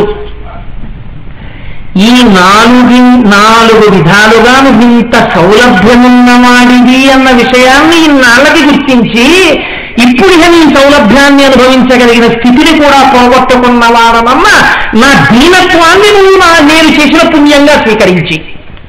ఎంత గొప్ప మాట అండి. కాబట్టి నా శీలం అణువు. ఇప్పుడు ఏమిటా అణువు? ఇక నేనేం చేయలేను, ఈశ్వరుడు ఇంత అనుగ్రహించినా నేను చేసుకోలేకపోయాను. ఎంత పాపిష్టివాన్నన్నా నా తాపత్రయాన్నే పుణ్యంగా పెట్టుకో. ఈ పుణ్యాన్ని చాలా పెద్ద పుణ్యమని చెప్పు. ఏమర్రా వెళ్ళిపోయినాయనా, వెళ్ళలేకపోయాను, ఏడ్చాడ్రా. ఆఖరి రోజుల్లో దూర్జటి వచ్చి బతికున్నాళ్ళు తప్పులు చేశాను శంకరా, ఇంత దిగొచ్చావు, నేను రాలేదని ఏడ్చాడు. ఎంత ఏడ్చాడు! అమ్మో, నా భక్తులు ఏడుస్తుంటే నేను ఊరుకోవడమా? కొడుకు వలవలవల ఏడుస్తున్నాడు అనుకోండి, తండ్రి ఊరుకుంటాడా?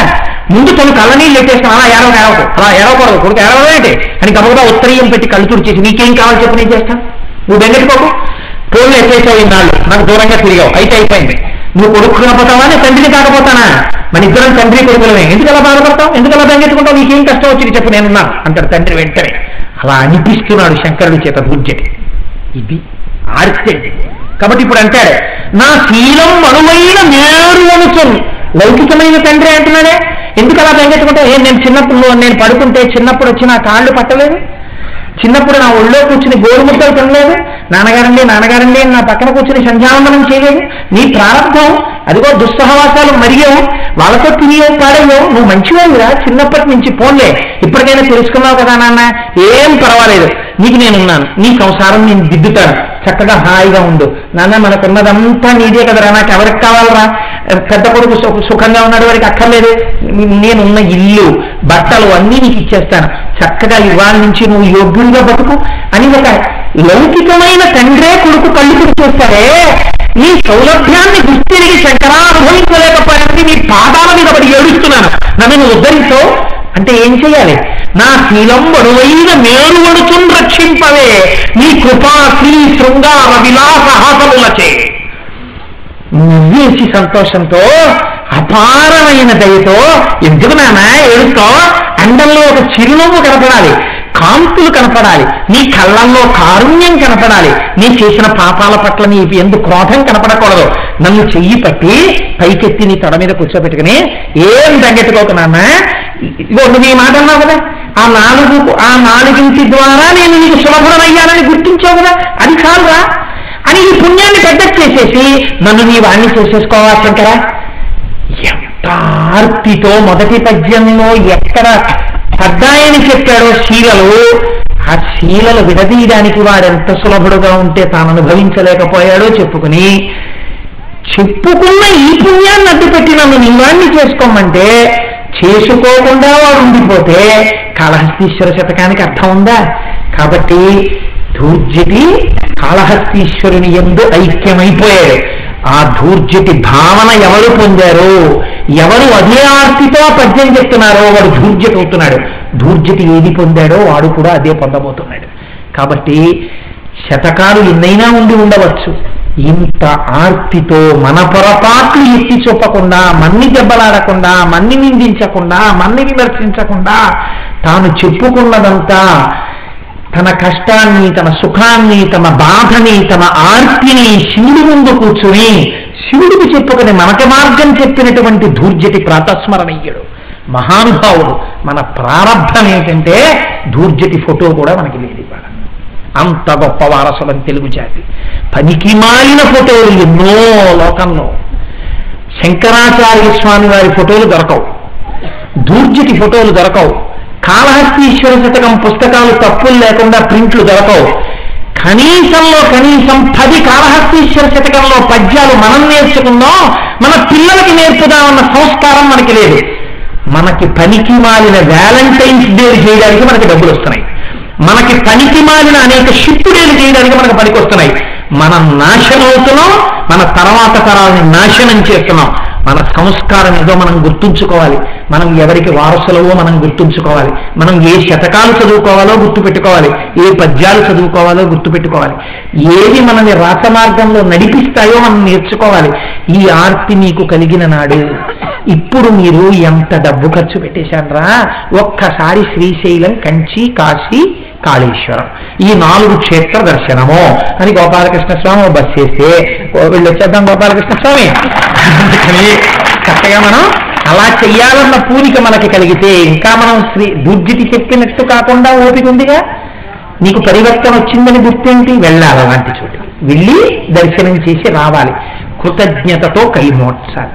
అలాంటి దర్శనం చేసే అనుగ్రహం కూడా నీ కృపా శ్రీ శృంగార విలాసహాసములచే నువ్వేయమని కాళహస్తీశ్వరుడికి నమస్కరిస్తూ రేపటి రోజున మళ్ళీ భగవంతుడు పలికించినది పలుకుతాన. మంగళాశాసన పరై మదాచార్య పురోగమై సర్వైశ్చ పూర్వైరాచార్యై సత్కృపాయాస్తు మంగళం. మంగళం కోసలేంద్రాయ మహనీయ గుణాత్మనే చక్రవర్తి తనూజాయ సర్వభౌమాయ మంగళం. ఉమాకాంతాయ కాంతాయ కవితార్థప్రదాయినే శ్రీగిరీశాయ దేవాయ మలినాథాయ మంగళం. కరచరణ కృతం వా కర్మ వాక్కాదిజం వా శ్రవణనైనజం వా మానసం వాపరాధం విహితం వా సర్వమేత్తక్షమస్వ. శివ శివ కరుణాభ్యే శ్రీ మహాదేవ శంభో. సర్వం శ్రీ ఉమామహేశ్వర పరబ్రహ్మార్పణమస్తు. స్వస్తి.